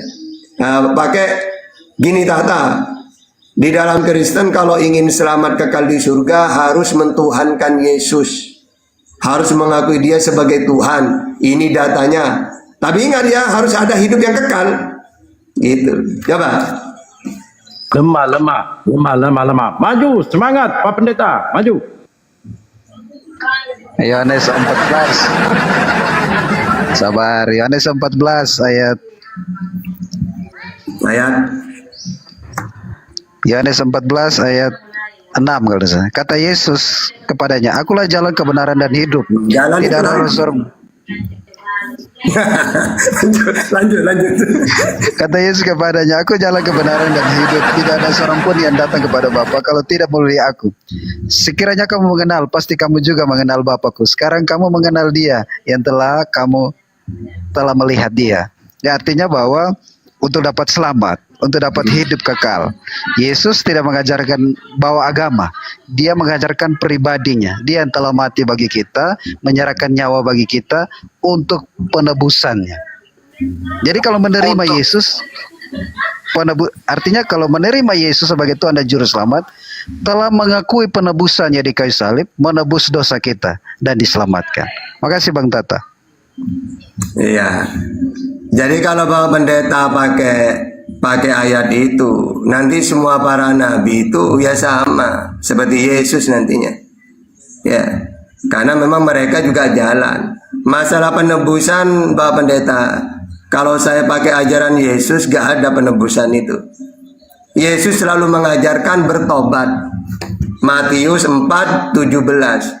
Sejak waktu itulah Yesus memberitakan bertobatlah sebab kerajaan Allah sudah dekat. Juga di dalam Matius 18 ayat 3. Ya, aku berkata kepadamu, kata Yesus, jika kamu tidak bertobat dan seperti anak kecil ini, kamu tidak akan masuk ke dalam kerajaan surga. Jadi, caranya menebus dosa ini dengan bertobat. Ya, makanya Yesus mengajarkan minta ampun, istighfar kalau Islam itu. Lukas 11 ayat 4. Ya Tuhan, ampunilah dosa kami sebagaimana kami mengampuni orang-orang yang bersalah kepada kami. Kenapa kau harus minta ampun? Karena memang Tuhan ini Maha Pemaaf. Caranya mensucikan dosa dengan bertobat. Mana datanya Tuhan Maha Pemaaf dan akan mengampuni semua dosa-dosa? 1 Yohanes 1 ayat 9. Jika kita mengaku dosa kita, maka Allah adalah setia dan adil sehingga Ia akan mengampuni semua dosa-dosa kita dan menyucikan kita dari segala kejahatan, menyucikan kita dari segala kejelekan, kejahatan, dimaafkan. Gitu. Jadi tidak ada penebusan dosa itu. Cuma satu-satunya caranya ditebus dosa dengan bertobat kalau ajaran samawi. Karena apa? Karena kita yang berdosa, ya kita yang tanggung jawab. Ya, wong kita yang berdosa kok. Ya caranya menebus dosa kepada Tuhan ya minta maaf, bertobatlah kan gitu. Ya, karena Bapak tidak akan menanggung dosanya anak tidak bisa menanggung dosanya Bapak. Saya yang berdosa, saya sendiri tanggung jawab. Kata Tuhan, ya bertobat kepadaku. Ya, Yeskiel 18:20, Ulangan 24:16, Matius 16:27, Yeremia 13:31 ayat 30. 2 Tawarikh 25 ayat 4. Dosa ditanggung sendiri-sendiri. Kalau saya yang berdosa, saya yang bertobat. Ya, jangan sampai saya yang berdosa, Tuhan yang dipanggil. Tuhan turun dong, dengan darahmu nanti dosa ditebus. Tidak ada kayak gitu ya. Oke, lanjutkan. Ya, terima kasih Bang Tata. Saya ada data untuk bagaimana darahnya itu sebagai penebusan kita, ya. Kalau di zaman Taurat, darah itu sebagai penebusan dosa. Nah, Yohanes bertemu dengan Yesus, dia katakan ini adalah anak domba Allah. Nah, 1 Yohanes 1 ayat 7 dikatakan darah Yesus anaknya itu menyucikan kita daripada segala dosa. Kolose 1 ayat 14 dikatakan di dalam Dia kita memiliki penebusan. Di dalam Dia kita memiliki penebusan, yaitu pengampunan dosa. Jadi dengan kematian Yesus adalah penebusan darah dosa manusia. Satu kali kerjakan untuk selama-lamanya, dan setiap orang yang percaya kepadanya tidak akan binasa, tidak akan masuk dalam kematian kekal, tetapi akan memperoleh hidup kekal. Itu. Terima kasih Bang Tata. Gini Bang Pendeta, kalau ingin menebus dosa dengan darah, harus perintah Tuhan. Contohnya orang Israel, perintah Tuhan, korban binatang yang halal dimakan, domba, itu perintah Tuhan. Tapi kalau darahnya Yesus ini bukan perintah Tuhan untuk dibunuh, tapi iblis yang merencanakan. Coba baca Yohanes 8:44 mulai dari 37. Apa kata Yesus? Kalian kenapa ingin membunuhku? Siapa bapakmu? Mereka jawab, Abraham bapak kami. Bukan, kata Yesus. Kalau memang Abraham bapakmu, seharusnya kamu mengasihi aku. Iblislah bapakmu, karena kalian ingin melakukan kemauan bapakmu, keinginan-keinginan bapakmu. Ia adalah pembunuh manusia sejak semula. Coba, andaikan dengan darahnya Yesus menebus dosa, seharusnya Yesus gini, kenapa kalian ingin membunuhku? Ayo, udah sabar ya, ingin ditebus dosanya ya, seharusnya gitu. Tapi Yesus mengatakan, iblislah bapakmu, karena kalian ingin membunuhku. Seharusnya kalau kalian bapakmu adalah Abraham, seharusnya kalian mengasihi aku, bukan malah membunuh aku. Gitu ya. Jadi tidak cocok Pak Pendeta. Yang cocok ajaran tumbal ini ajaran dewa-dewa. Kalau ajaran samawi membunuh manusia ini dosa besar. Makanya korban itu binatang, darah binatang yang halal disembelih. Sedangkan membunuh manusia dosa besar, namanya tumbal. Ini ada di ajaran dewa-dewa. Oh, dewa marah lu, ayo minta darah manusia tumbal. Akhirnya zaman dulu mereka ini menyerang penduduk-penduduk untuk diambil. Pernah nonton film Jaguar itu ya, Jaguar kuno-kuno, yang apa diculik penduduk-penduduk, orang-orang itu, itu apa Indian itu ya. Nah itu pokoknya Jaguar namanya apanya. Nah itu menculik orang, nanti diserahkan kepada ya ajaran pagan itu, lalu dibunuh karena dewa minta darah. Maka ketika darahnya kurang banyak, tambah lagi satu, dewa masih belum menerima. Nanti kalau sudah matahari terbit lagi, berarti muncul lagi kan gelap. Maka ada berapa nyawa? Kalau 10, dewa tetap marah, ya terus ditambah korbannya. Nah ini ajaran tumbal kayak gini nih. Cuma ada di ajaran pagan. Tapi kalau ajaran samawi namanya kurban. Kurban itu binatang dan perintah Tuhan. Nah, kalau Yesus dibunuh itu bukan perintah Tuhan, karena Tuhan melarang membunuh manusia. Yang kedua, pengakuan Yesus, iblislah bapakmu karena kalian ingin membunuhku. Dialah pembunuh manusia sejak semula. Nah, gitu ya. Gitu pendeta. Oke, lanjut. Ya, terima kasih Bang Tata. Kematian Yesus ini untuk semua orang, ya, ada datanya di dalam Matius 20 ayat 28, dia mati untuk suatu penebusan. Ya, makanya dikatakan dalam Matius 20 ayat 28, sama seperti anak manusia datang bukan untuk dilayani, melainkan untuk melayani dan untuk memberikan nyawanya menjadi tebusan bagi banyak orang. Jadi sekali lagi Yesus datang itu bagi tebusan bagi banyak orang. Nah, 2 Korintus 5 ayat 15 dikatakan, dan Kristus telah mati untuk semua orang, supaya mereka yang hidup tidak lagi hidup dalam dirinya sendiri, tetapi untuk Dia, dan telah mati dan telah dibangkitkan untuk mereka. Jadi jelas bahwa Yesus mati bukan hanya untuk orang Israel, tapi untuk semua orang yang percaya kepadanya. Jadi keselamatan telah diberikan, itu karena kasih karunia. Jadi bukan usaha kita, tetapi karena pemberian Allah, karena kasih karunia, Dia telah mati. Hanya simpel, percaya kepadanya, Dia akan selamat. Terima kasih. Ya. Udah habis ini gini pendeta, saya itu orangnya di sini ada, di bawah ini banyak. Mungkin ada yang ngomong, kita tutup dulu gantian. Biar apa? Biar mereka gak ngantuk yang nyimak ya. Ada Bang Handi, Bang Dalbu, Syardin. Nah, mungkin mereka juga mau ngomong. Biar gini aja, saya kasih pertanyaan, Anda yang berdua yang jawab. Gitu aja. Ayo. Gitu ya. Jadi ya, pertanyaan kedua pembicara nih. Siapakah sebenarnya sembahan para nabi itu, termasuk Yesus? Ya, silakan. Dulu saya. Ya, akan. Jadi semua para nabi itu Allah ya, kalau bahasa mereka. Yesus juga iya, Allah Bapa. Matius 11:25. Aku bersyukur kepadamu Bapa, Tuhan langit dan bumi. Karena Yesus memang mengajarkan menyembah Dia. Yohanes 4:22. Kamu menyembah apa yang tidak kamu kenal, sedangkan kami, termasuk aku, Yesus, kami di situ, mereka dan dirinya. Sedangkan kami menyembah apa yang kami kenal. Ketika ditanya siapa Tuhan yang kamu kenal, Yesus? Allah Bapa, Matius 11:25. Ada di mana sosoknya itu? Di langit, Matius 18:19. Bisa dilihat enggak? Enggak, Yohanes 5:37. Nah gitu ya. Silakan menurut Bapak Pendeta siapa? Silakan Pak Pendeta. Sembahan para nabi termasuk Yesus. Oke.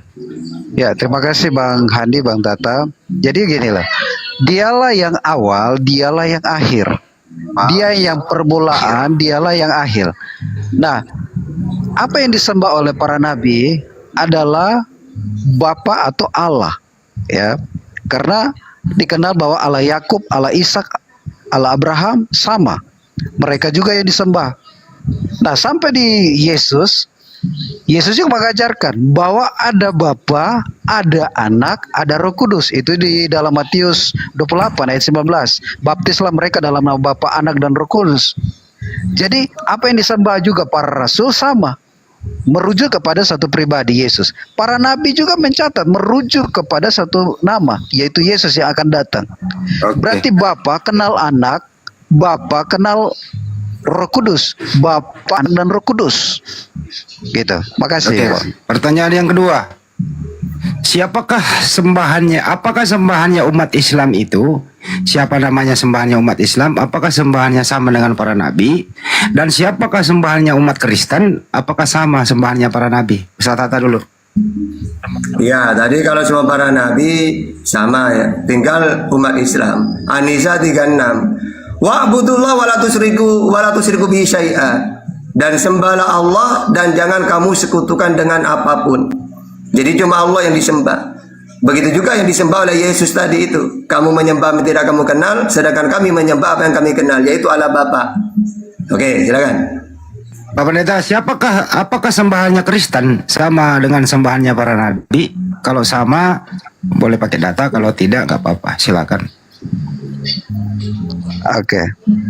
Ya, sembahan dari para nabi, sembahan dari para pengikut Kristen sama. Karena semua merujuk kepada satu pribadi. Karena dari permulaannya, Yohanes 1 ayat 1, dari permulaannya adalah firman. Firman itu bersama-sama dengan Allah, dan firman adalah Allah. Firman diam di dalam kita. Jadi sama, firman itu adalah Tuhan. Sama yang tinggal di dalam hati kita.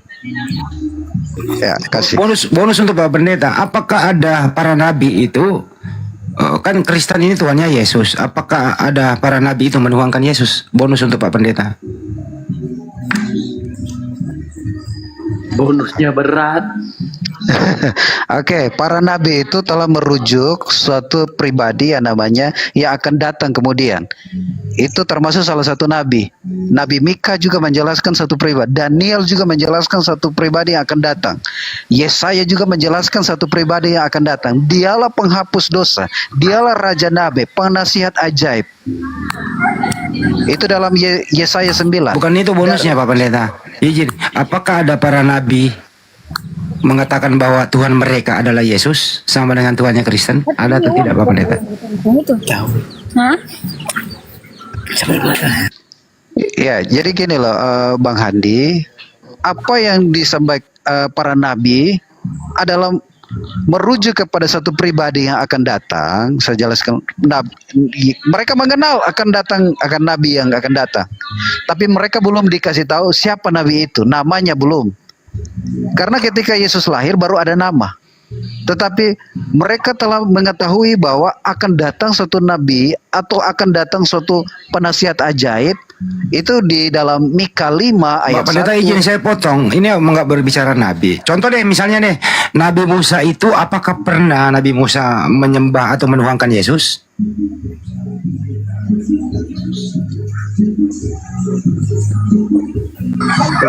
Berat paman. Jadi ginilah, belum kan di dalam perjanjian lama hanya merujuk kepada satu pribadi yang akan datang, yaitu pribadi Allah yang turun ke bumi.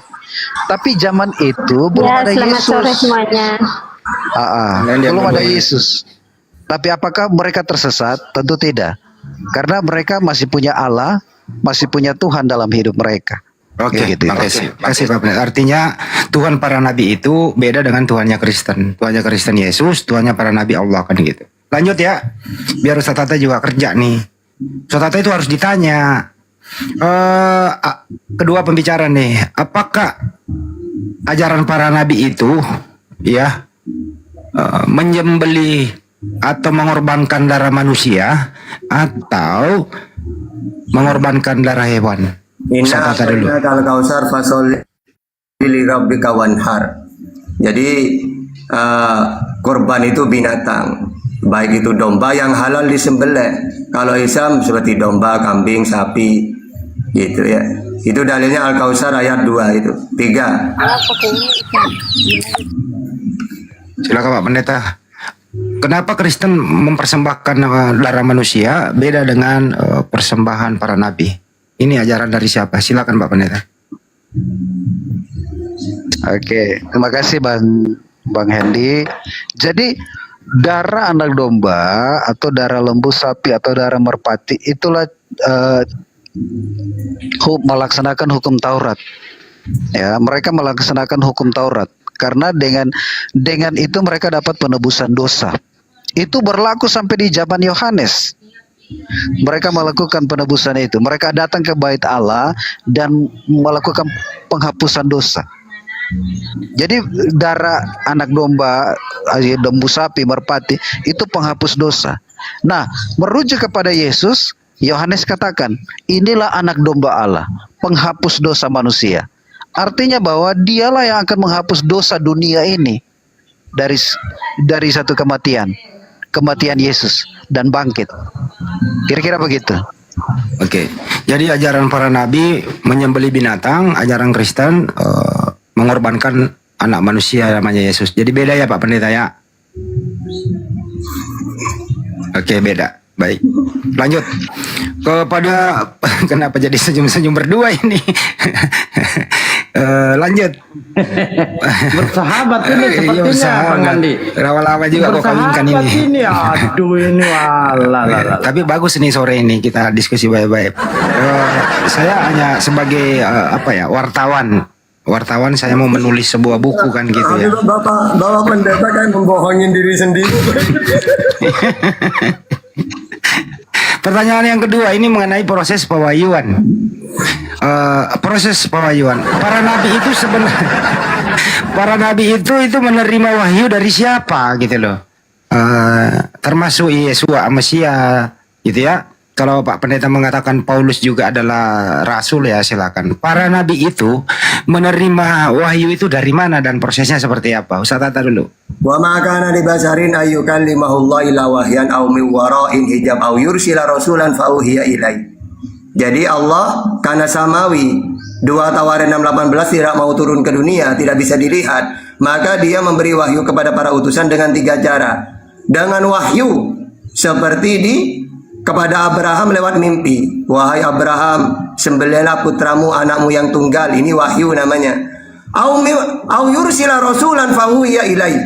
Atau melalui malaikat Jibril. Sebagaimana kepada Nabi Muhammad atau kepada Musa, Keluaran 3 ayat 2, kepada Abraham, Kejadian 22 ayat 11, kepada Maria di dalam Lukas 1 itu ya. Nah ini pakai malaikat. Kenapa harus pakai malaikat? Karena Tuhan tidak mau turun ke dunia. 2 Tawarin 6:18. Tidak mau dilihat. Keluaran 33:20, Yohanes 5:37. Sehingga memakai malaikat. Gitu. Lanjut. Ya, silakan Pak Pendeta. Itu Bible itu bersumber dari mana begitu? Silakan. Iya, terima kasih Bang Handi. Ya, Alkitab katakan firman Tuhan adalah ilham Allah, ya. Firman Tuhan adalah ilham pikiran Allah, ya. Manusia berpikir bisa salah, tetapi ini ilham satu pikiran Allah, makanya tidak salah. Alkitab dikatakan dalam 2 Timotius 3 ayat 16, segala tulisan yang diilhamkan Allah bermanfaat untuk mengajar. Artinya Alkitab adalah firman Allah, segala tulisannya adalah pikiran Allah. Manusia Tuhan pakai mereka menjadi alat untuk menulis pikiran Allah. Makasih. Enggak apa-apa, jangan ketawa. Terus apakah Al-Quran itu semuanya firman Allah? Apakah Bible itu semuanya firman Allah? Berikan bukti. Silakan Ustaz Tata dulu. Oke. Jadi Al-Quran itu adalah firman-Nya Allah semuanya, ya. Dan masih utuh, jumlahnya masih utuh 114 surat. Mulai dari Al-Alaq, Al-Qalam, Mujammil, Mudassir, Al-Fatihah, Al-Haq, At-Takwir, terus Al-Lail, Al-Fajr sampai An-Nasr. Itu firman-Nya Allah semuanya dan masih utuh dan dihafal oleh jutaan umatnya Rasulullah. Gitu ya. Saya silakan itu singkat-singkat aja ya. Pak Pendeta, apakah semua Bible itu firman dari Sang Pencipta? Makasih Bang Handi. Ya betul, firman segala tulisan yang diilhamkan Allah adalah ilham Allah, pikiran Allah yang dikerjakan oleh Roh Kudus. Roh Kudus yang mengajar mereka untuk menulis ini. Terima kasih Bang. Oke. Penekanan. Diberikan dulu tepukan mungkin semangat ya. Ya silakan Pak, semangat. Luar biasa. Lanjut Bang Handi. Oke. Pertanyaan selanjutnya penekanan ya, penekanan. Yang lain yang dulu ya. Apakah terjemahan Al-Quran, apakah terjemahan Bible itu bisa disebut kitab suci? Ustaz Tata dulu. Kitab suci itu adalah teks aslinya. Karena yang dikatakan firman Allah itu adalah wahyu firman Allah yang diberikan kepada Nabi Muhammad melalui malaikat Jibril dan pahala bagi yang membacanya sebagai mujizat. Maksudnya pahala yang membacanya satu huruf diberi pahala 10. Misalnya Bismillahirrahmanirrahim, Nun. Nun ini kan satu huruf, itu pahalanya 10. Jadi terjemahan bukan. Misal saya mengatakan, wahai orang-orang beriman, telah diwajibkan atas kalian puasa sebagaimana telah diwajibkan atas orang-orang sebelum kamu. Ini bukan firman Allah. Ya tidak ada pahala membacanya. Tapi kalau baca teks aslinya, maka ini yang Al-Quran, yang mushaf yang Al-Quran. Ya ayyuhalladzina amanu kutiba alaikumusiyam kama kutiba alal ladzina min qablikum la'allakum tattaqun, baru pahala. Tapi kalau langsung terjemah, ya enggak. Yang kedua, la yamassuhu illal mutahharun. Tidak boleh menyentuh kalau tidak punya wudu. Apa yang disentuh? Al-Qur'annya, Arabnya. Kalau cuma terjemahan, walaupun menyentuh tidak punya wudu, tidak masalah. Karena terjemahan. Kecuali Arabnya, Al-Quran Arabnya semuanya, maka tidak boleh menyentuh illa mutahharun, maksudnya apa? Punya wudhu suci. Kalau terjemahan tidak apa-apa, tidak punya wudhu. Berarti yang Al-Quran, yang kitab suci Arabnya, bukan terjemahan, gitu ya. Oke, lanjut. Pak Pendeta silakan, apakah terjemahan Bible itu adalah kitab suci? Oke, iya. Terjemahan kitab Bible itu juga kitab suci. Asalnya ya itu bahasa Ibrani dan bahasa Yunani. Tetapi firman bagaimana mau sampai ke seluruh dunia, sampai kepada bangsa-bangsa, bangsa-bangsa aja punya cara bahasa yang berbeda. Bagaimana sampai harus diterjemahkan? Harus diterjemahkan dan menjadi satu kitab suci. Itu tidak masalah. Oke. Bonus untuk Pak Pendeta, bonus. Kalau terjemahan itu adalah kitab suci, sedangkan kitab suci itu sering direvisi, boleh nggak kitab suci direvisi, Pak Pendeta? Bonus untuk Pak Pendeta. Luar biasa ya. Kita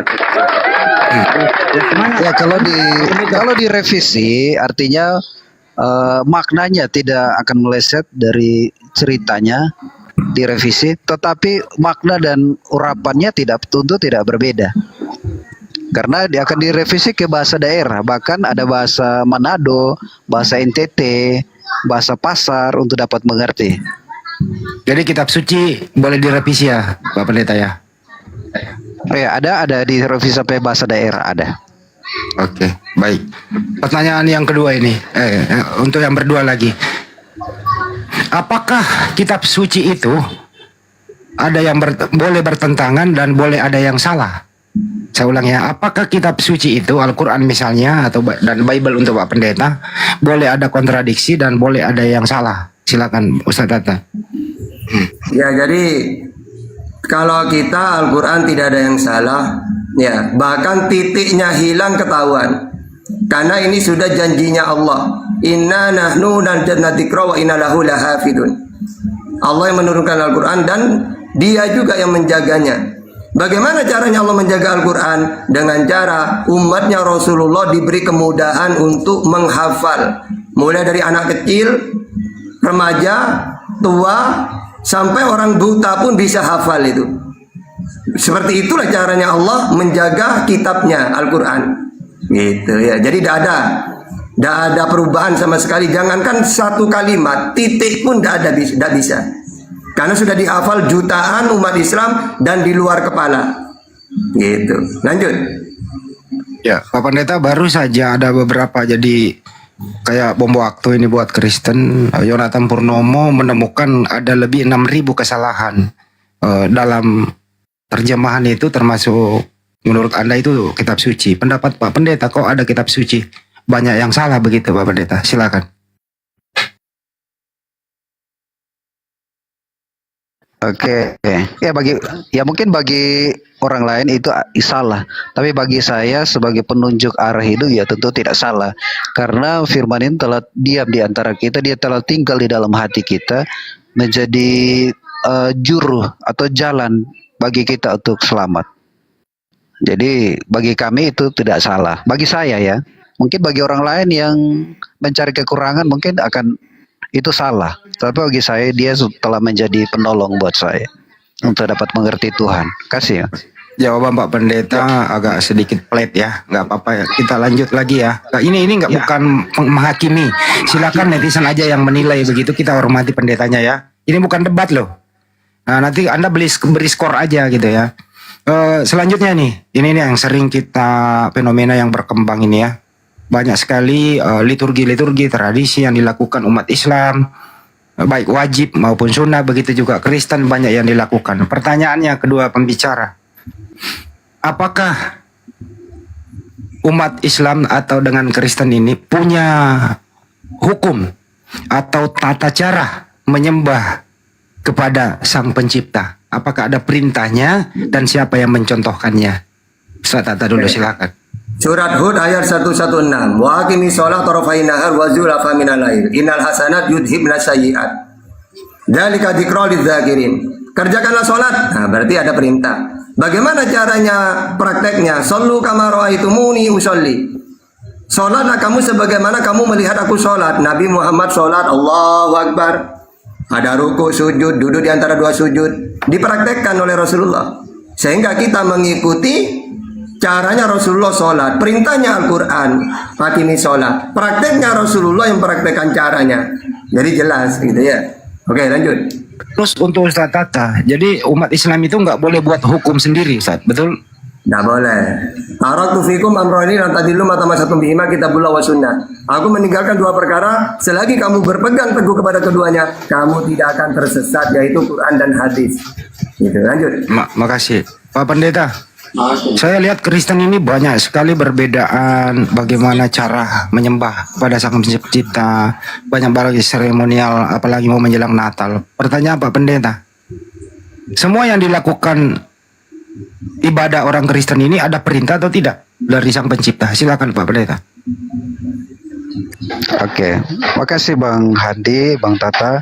Jadi perintah Tuhan itu mengasihi Tuhan, ya, banyak cara, ya, mungkin ada yang melompat, mungkin ada yang bersukacita, ya, mungkin ada yang menyembah Tuhan, mungkin ada yang Itu cara tangan dari atas ke bawah, apa itu? Terjun.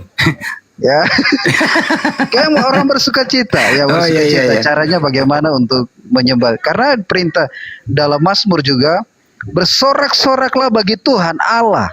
Artinya Allah yang pencipta langit dan bumi, bersorak-soraklah. Itu perintah untuk bersorak-sorak. Jadi itu tidak masalah, ya.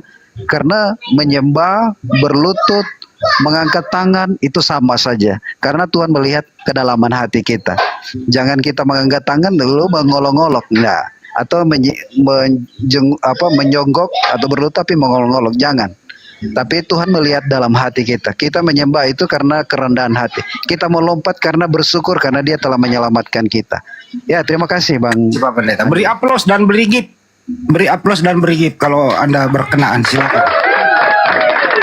Luar biasa ya. Luar biasa. Luar biasa. Selanjutnya, maaf ya Pak Pendeta ya, ini nggak di debat Pak Pendeta loh. Apapun yang Pendeta jawab silakan saja. Nanti netizen lah yang menilai ya, memberi skor.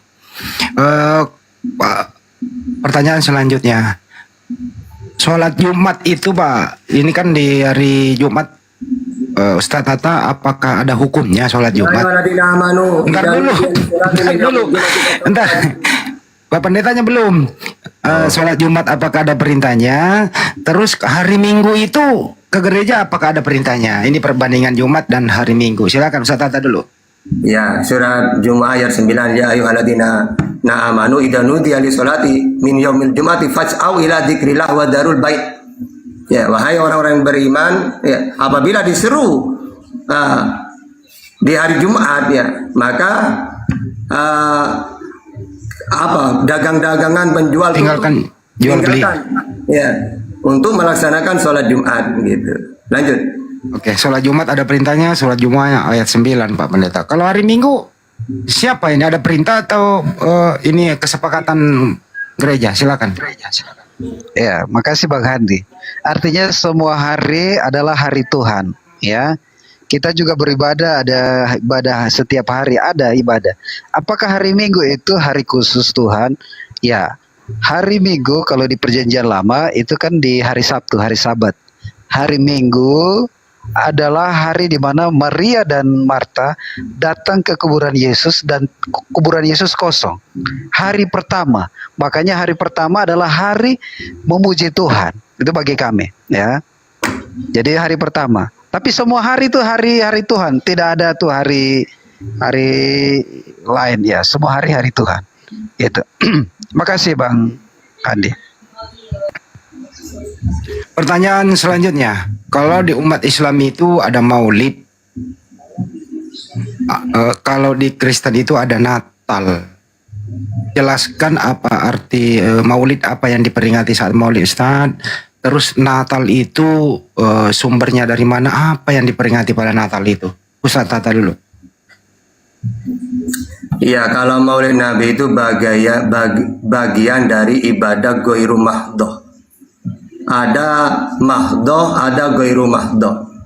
Kalau ada perbuatan, ada hadisnya, ada dalilnya, itu mahdoh. Tapi ketika tidak ada dalilnya, perintah, tapi ini perbuatan baik, maka Ghairu Mahdoh namanya. Seperti kita mengadakan Maulid Nabi, karena kita merasa gembira, menunjukkan bahwa saya ini gembira karena saat ini kelahirnya Rasulullah. Nah, ini bagian Ghairu Mahdoh. Baik, bagus itu. Karena dalam Islam ini jelas, hukum-hukum harus jelas. Maka untuk Maulid ini bagian dari Ghairu Mahdoh. Karena apa? Karena perbuatan baik. Jangankan Maulid Nabi ya. Ada orang punya anak, memperingati ulang tahunnya, boleh. Ini ulama bersepakat boleh. Asalkan caranya benar. Apa? Ngundang ustadz, mendoakan anak ini supaya menjadi anak yang soleh, ya, panjang umur, taat kepada kedua orang tua, kepada Allah, ya, kayak gitu tuh boleh. Apalagi gembira dengan kelahiran Rasulullah. Maka kata ulama bagian ibadah Ghairu Mahdoh namanya, gitu. Tidak apa-apa, senang. Intinya kita senang karena saat ini bulan ini lahirnya Rasulullah, gitu. Itu gak masalah dalam Islam ya. Oke, lanjut. Oke. Bonus untuk Ustaz Tata. Yang lahir itu Tuhan atau Nabi? Ya Nabi lah. Jadi olehnya itu karena memang sesuai dengan posisinya. Memperingati Nabi Muhammad lahirnya seorang Nabi, cocok. Kecuali Nabi Muhammad dikultuskan. Nah, ini sesat ya. Kalau memang memperingati Nabi Muhammad sebagai Tuhan misalnya, ini sesat, bertentangan dengan Quran hadis. Tidak boleh. Itu sesat. Ya, lanjut.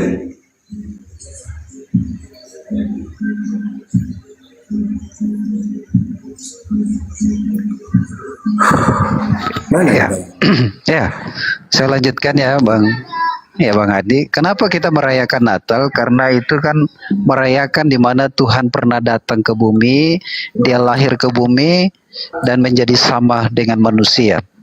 Jadi kenapa kita percaya? Karena dia adalah malaikat sendiri, katakan dialah juru selamat dunia. Maka suatu sukacita bagi kita untuk merayakan kelahirannya, bahwa Tuhan pernah datang ke dunia. Kalau waktu dan tanggalnya ini tentu akan banyak pandangan teologi yang berbeda. Tetapi paling intinya adalah dia pernah lahir. Nah, disepakati tanggal 25. Ya, mungkin ada pemikiran 25 itu percaya kepada siapa, dewa apa. Tetapi walaupun orang punya pikiran seperti itu, tapi kami punya pemikiran bahwa dia pernah lahir ke dunia, dialah juru selamat dunia yang telah lahir. Maka kami sangat berbahagia dan sebentar lagi kami akan bersukacita. Terima kasih. Bonus juga buat Pak Pendeta, bonus. Yang lahir itu manusia atau Tuhan, Pak Pendeta? Ya, yang dia lahir adalah manusia dan Tuhan. Tepuk tangan, yang lahir manusia dan Tuhan. Manusia dengan Tuhan sama ya. Saya senang dengan Pak Pendeta. Senyum-senyum dia, Bang Andi. Senyuman sampai. Itu dulu, Bu. Oke, teman-teman, tolong kita hormati Pak Pendetanya. Ini senyumnya itu loh, senyumnya membawa maut. Iya ya, senyum Pak Pendeta itu ada banget loh. Beri aplaus sekali lagi, beri gift dia, beri gift semuanya. Ayo teman-teman, beri aplaus. Beri kopi. Semangat terus. Bu, doubling. Ada pertanyaan titipan dari peserta di sini, silakan. Tapi pertanyaannya harus netral, harus dijawab. Tapi pertanyaannya harus untuk Ustaz Tata dan untuk pendeta. Ada pertanyaan titipan? Silakan. Ya, silakan. Silakan. Bang Dalbo dulu. Saya baru Banjek, silakan. Baik. Jadi begini Pak Pendeta dan Ustaz Tata. Kan kedua rasul ini nabi, walaupun mereka mentuhankan Yesus, Tetapi setidaknya berdua ini, beliau ini kan menerima wahyu, artinya menerima firman. Nah, Rasulullah Nabi Muhammad, firman pertama kali yang diterima bunyinya bagaimana, isinya apa. Begitupun nanti Pak Pendeta, Yesus menerima firman. Firman apa yang pertama kali yang dia terima dan di mana, di umur berapa? Dengan pertanyaan yang sama. Di umur berapa Nabi Muhammad menerima firman dan di mana menerima firman pertama kali? Silakan Ustaz Tata. Nabi Muhammad menerima wahyu ketika berumur 40 tahun. Ya, beliau bertahanus. Orang dulu itu kalau melihat kemungkaran, dia tidak bisa mencegahnya, maka dia sendiri yang menjauh. Kayak Ashabul Kahfi ini, 7 pemuda ini kan kenapa kok mereka lari ke goa gitu ya? Karena di daerahnya itu banyak kemungkaran, rajanya zalim. Untuk mencegah tidak bisa, maka dia sendiri yang menghindar. Rasulullah juga gitu. Orang Arab banyak menyembah berhala, beliau tidak mau melihat itu. Akhirnya beliau ketika umur 40 tahun sering bertahanus menjauh diri. Lalu malaikat turun datang membawa surat pertama itu Al-Alaq. Iqra bismi rabbikal ladzi khalaq, khalaqal insana min 'alaq, iqra wa rabbukal akramul ladzi 'allama bil qalam, 'allamal insana ma lam ya'lam. Itulah 5 ayat yang pertama kali turun ke Rasulullah umur 40 gitu ya. Oke, lanjut. Luar biasa. Silakan Pak Pendeta, Yesus ini kan menerima firman.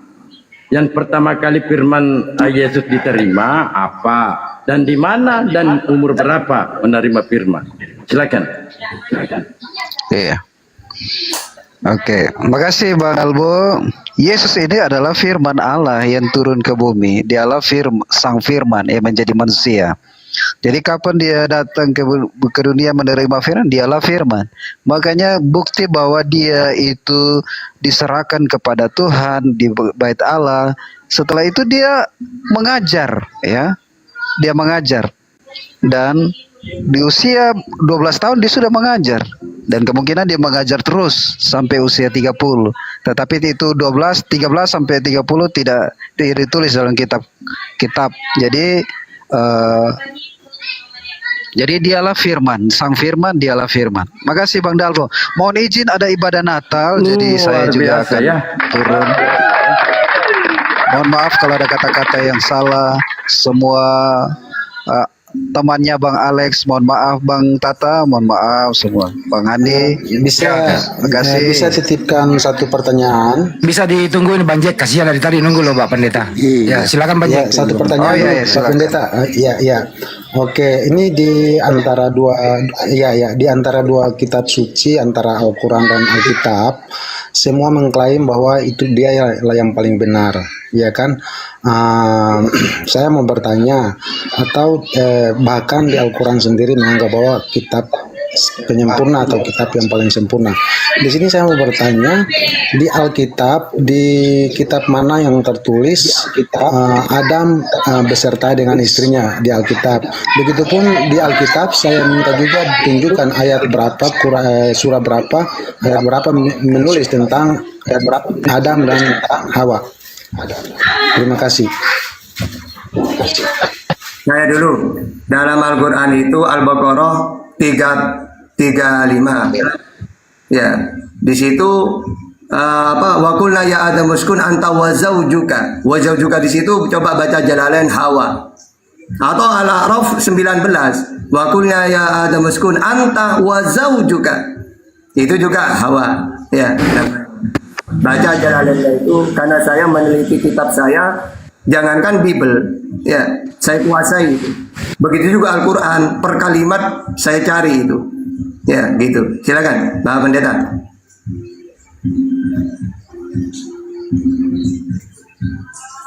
Makasih Bang Jack, Bang Tata. Jadi firman Tuhan ini dari awal sampai akhir, dialah awal dan akhir. Artinya bahwa di masa penciptaan, dialah Tuhan yang sama yang dicatat di Kejadian, dan akan datang penghakiman di kitab wahyu, dialah Tuhan yang sama yang akan datang turun ke bumi. Jadi ya saya tidak mau membedakan atau mengkerucutkan agama lain, tetapi yang saya percaya bahwa Alkitab adalah firman Allah, firman yang dari awal sampai akhir manusia. Makasih Bang Tata, Bang Jack, mohon maaf kalau ada kata-kata yang salah, tidak sempurna jawaban, mohon dimaafkan. Terima kasih. Mohon izin. Makasih Pak Pendeta, selamat hari libur. Ya, makasih Bang. Makasih. Makasih Pak Pendeta, makasih. Luar biasa ya Pak Pendeta. Luar biasa Pak Pendeta santunnya minta ampun. Masa Allah. Luar biasa. Luar biasa. Iya. Kesimpulan dari ini semua, kita berikan kesempatan kepada Ustadz Tata. Kesimpulan ini semua, mulai dari proses pewahyuan, perintah menguji iman para nabi adalah hewan, adalah tadinya memang menyembelih anaknya terus diganti dengan hewan. Hukum-hukum dalam Islam itu Ustadz. Kesimpulannya Ustadz, apakah boleh kita ini umat Islam membuat hukum-hukum sendiri di luar daripada hukum dari Sang Pencipta yang dipraktekkan oleh Nabi kita? Silakan Ustadz. Iya. Jadi kesimpulan yang kita dialogkan, Islam itu luar biasa karena kita ditinggal Rasulullah dalam keadaan sempurna agama ini. Al-yauma akmaltu lakum dinakum wa atmamtu alaikum nikmati wa raditu lakumul Islam madina. Hari ini telah sempurna agama ini. Maksudnya apa? Kalian jangan takut ditinggal aku. Taraktu fikum amroini lan tadillu ma tamassaktum bihima kitabullah wa sunnah. Aku meninggalkan dua perkara, selagi kamu berpegang teguh kepada keduanya, maka kamu tidak akan tersesat. Jadi kita ditinggal Rasulullah itu aman. Makanya ketika tanya jawab seperti ini, kita dah bingung. Mau ditanya apapun enak. Kenapa kok enak? Karena kita ini ditinggal Rasulullah sempurna. Beda dengan Yesus, Yohanes 14:15. Ya, atau di dalam Yohanes 16:12, masih banyak hal yang harus kukatakan kepadamu, tetapi sekarang kamu belum dapat menanggungnya. Ya, maksudnya apa? Ketika seorang pendeta menyampaikan data bingung, ya karena memang Yesus menyampaikan 3 tahun, masih banyak. Kalau Islam tenang. Ya, kenapa kau tenang? Karena kita ditinggal Rasulullah, data-data sudah diberikan semua. Tinggal kita pelajari Quran hadis itu. Sehingga kita tidak kebingungan menghadapi pertanyaan-pertanyaan apapun itu. Gitu, ya. Lanjut. Ya, satu lagi Tat.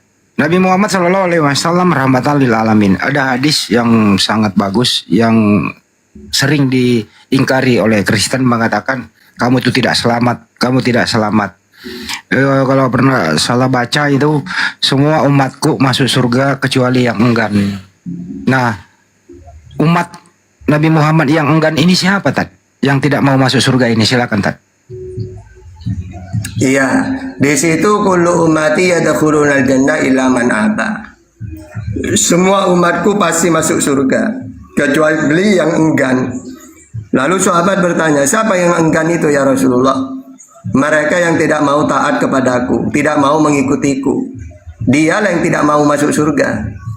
Nah, jadi Nabi Muhammad itu sudah selesai tugasnya. Maka dia ya pergi. Semua para nabi itu, Musa, Yesus, Nabi Muhammad, tugasnya cuma satu. Setelah itu dah tanggung jawab sudah. Apa tugasnya? Penyampai firman. Yohanes 3:34. Barang siapa yang diutus oleh Allah, maka tugasnya penyampai firman Allah. Setelah firman itu disampaikan, selesai tugasnya. Sehingga kita selamat atau tidaknya mengikuti firman yang diberikan itu. Makanya kata Rasulullah, tenang ya, saya pergi. Kalau kalian ingin selamat, pelajari Quran hadis itu. Begitu juga Yesus sama. Tidak tanggung jawab sudah, karena firman sudah disampaikan. Yohanes 17 ayat 8. Sebab segala firman yang kau sampaikan kepadaku, telah ku sampaikan kepada mereka. Setelah disampaikan, tidak tanggung jawab Yesus. Tidak ada hubungannya dengan Yesus. Tugasnya selesai. Yohanes 12:47. Barang siapa yang menolak aku dan tidak menerima perkataanku, ia sudah ada hakimnya, yaitu firman yang telah kukatakan, itulah yang akan menjadi hakimnya. Ingat ya, saya mau pergi sudah. Tugas saya dari Allah selesai. Nanti masalah penghakiman itu kan sudah kuberikan. Perintah Tuhan sudah kuberikan, sudah kusampaikan. Sehingga kalian selamat atau tidak urusannya dengan Allah. Kalau ingin selamat, firman yang aku berikan amalkan. Ya, gitu para nabi itu semuanya. Tinggal kita ini mau selamat, ikutilah ajaran firman Tuhan yang dibawa oleh Nabi Muhammad. Begitu juga di zamannya Yesus. Ikutin firman yang Yesus terima disampaikan. Maka setelah mereka melakukan, itulah yang menjadi hakimnya, firman itu, ajaran-ajaran itu. Nah kayak gitu sebenarnya para nabi itu ya. Oke lanjut. Jadi kalau boleh dikatakan yang enggan itu yang disebut kafir gitu ya Pak Ustaz. Betul apa betul? Iya, yang menolak. Yang menolak gitu. Aduh, ada lagi sering di framing ini terakhir ya teman-teman. Sering di framing. Kalian itu masih mengatakan tunjukkanlah kami jalan yang lurus, tunjukkanlah kami jalan yang lurus. Jadi Anda belum menemukan jalan yang lurus. Beda sama kita. Kami sudah dijamin masuk surga. Nggak ada lagi jalan lurus itu. Gimana Ustaz menerjemahkan itu? Silakan. Jadi di dalam Al-Zuhruf ayat 61 itu jalan yang lurus kan itu menceritakan Yesus Nabi Isa untuk Israel kan di ayat sebelumnya itu. Lalu kata Isa kepada umatnya dulu, innallaha huwa rabbi wa rabbukum fa'budu hada siratum mustaqim. Sesungguhnya Allah itu Tuhanku dan Tuhanmu. Inilah jalan yang lurus. Jadi semua para nabi ini jalan yang lurus. Caranya harus mentuhankan Allah. Gitu loh. Jadi kalau ada orang mengikuti Nabi Isa tapi mentuhankan Nabi Isa, jalan bengkok itu. Wong jalan yang lurus kata Isa, innallah, sesungguhnya Allah, huwa rabbi wa rabbukum. Dia adalah Tuhanku dan Tuhanmu. Gitu, ya. Jadi umat Islam sudah jalan yang lurus sudah. Nah, terus kenapa tadi surat Al-Fatihah kau tunjukkanlah jalan yang lurus? Maksudnya apa? Kita ini dalam jalan yang lurus supaya tetap jalan itu. Maksudnya gini loh, ihdinas siratal mustaqim, tunjukkanlah kami jalan yang lurus, yaitu jalannya siratal ladzina an'amta alaihim, yaitu jalannya orang-orang yang kau beri nikmat. Siapa mereka? Para syuhada, para orang-orang soleh, para ulama, yang mereka ini mulai dari lahir sampai wafat lurus terus menyembah Allah. Kalau kita kan belum ini sekarang ini, belum final. Oke, sekarang kita menyembah Allah, mentuhankan Allah, tapi umur kita kan masih panjang. Siapa tahu nanti 1 tahun kemudian Allah cabut iman gimana? Nah, supaya kita tuh tetap iman Islam, maka tunjukkanlah di situ, tetapkanlah jalan ini di jalan yang lurus seperti jalannya orang-orang yang kau beri nikmat, mereka sudah final. Hidup sampai meninggal dalam keadaan Islam iman. Ghairil maghdubi alaihim waladdallin. Bukan jalannya orang yang engkau murkai atau yang sesut. Nah, karena saya sering di-banned gara-gara ngomong nggak boleh ngomong itu ya. Iya, iya. Tapi paham ya? Paham. Ya itu, siapa mereka ini? Jalan yang dengan dimurkai, yaitu Yahudi dan Nasrani. Gitu. Karena orang Yahudi dimurkai karena mereka tahu kebenaran tapi menolak. Ya tahu mereka Nabi Muhammad itu utusan, tapi mereka tolak. Sedangkan Nasrani, kenapa dikatakan dolal? Ya?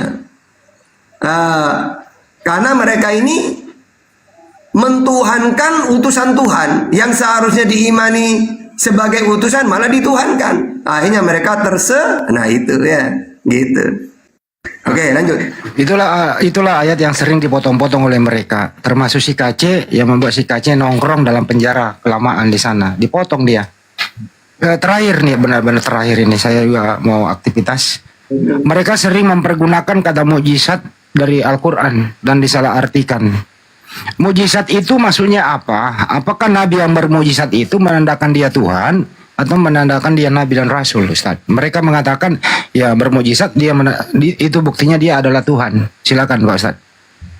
Ya, mukjizat itu amrun harikun lil adat, sesuatu yang luar biasa yang menyalahi adat atau kebiasaan, atau sesuatu yang luar biasa yang tidak bisa dilakukan umumnya manusia. Manusia ini tidak bisa menghidupkan orang mati. Nah ini kok ada manusia bisa menghidupkan, bisa membelah bulan, membelah laut. Oh berarti itu di luar kebiasaan, berarti dia utusan Tuhan. Jadi mukjizat itu kejadian yang luar biasa yang tidak bisa dilakukan umumnya manusia. diberikan oleh Tuhan supaya mereka ini umatnya percaya bahwa dia utusan Tuhan.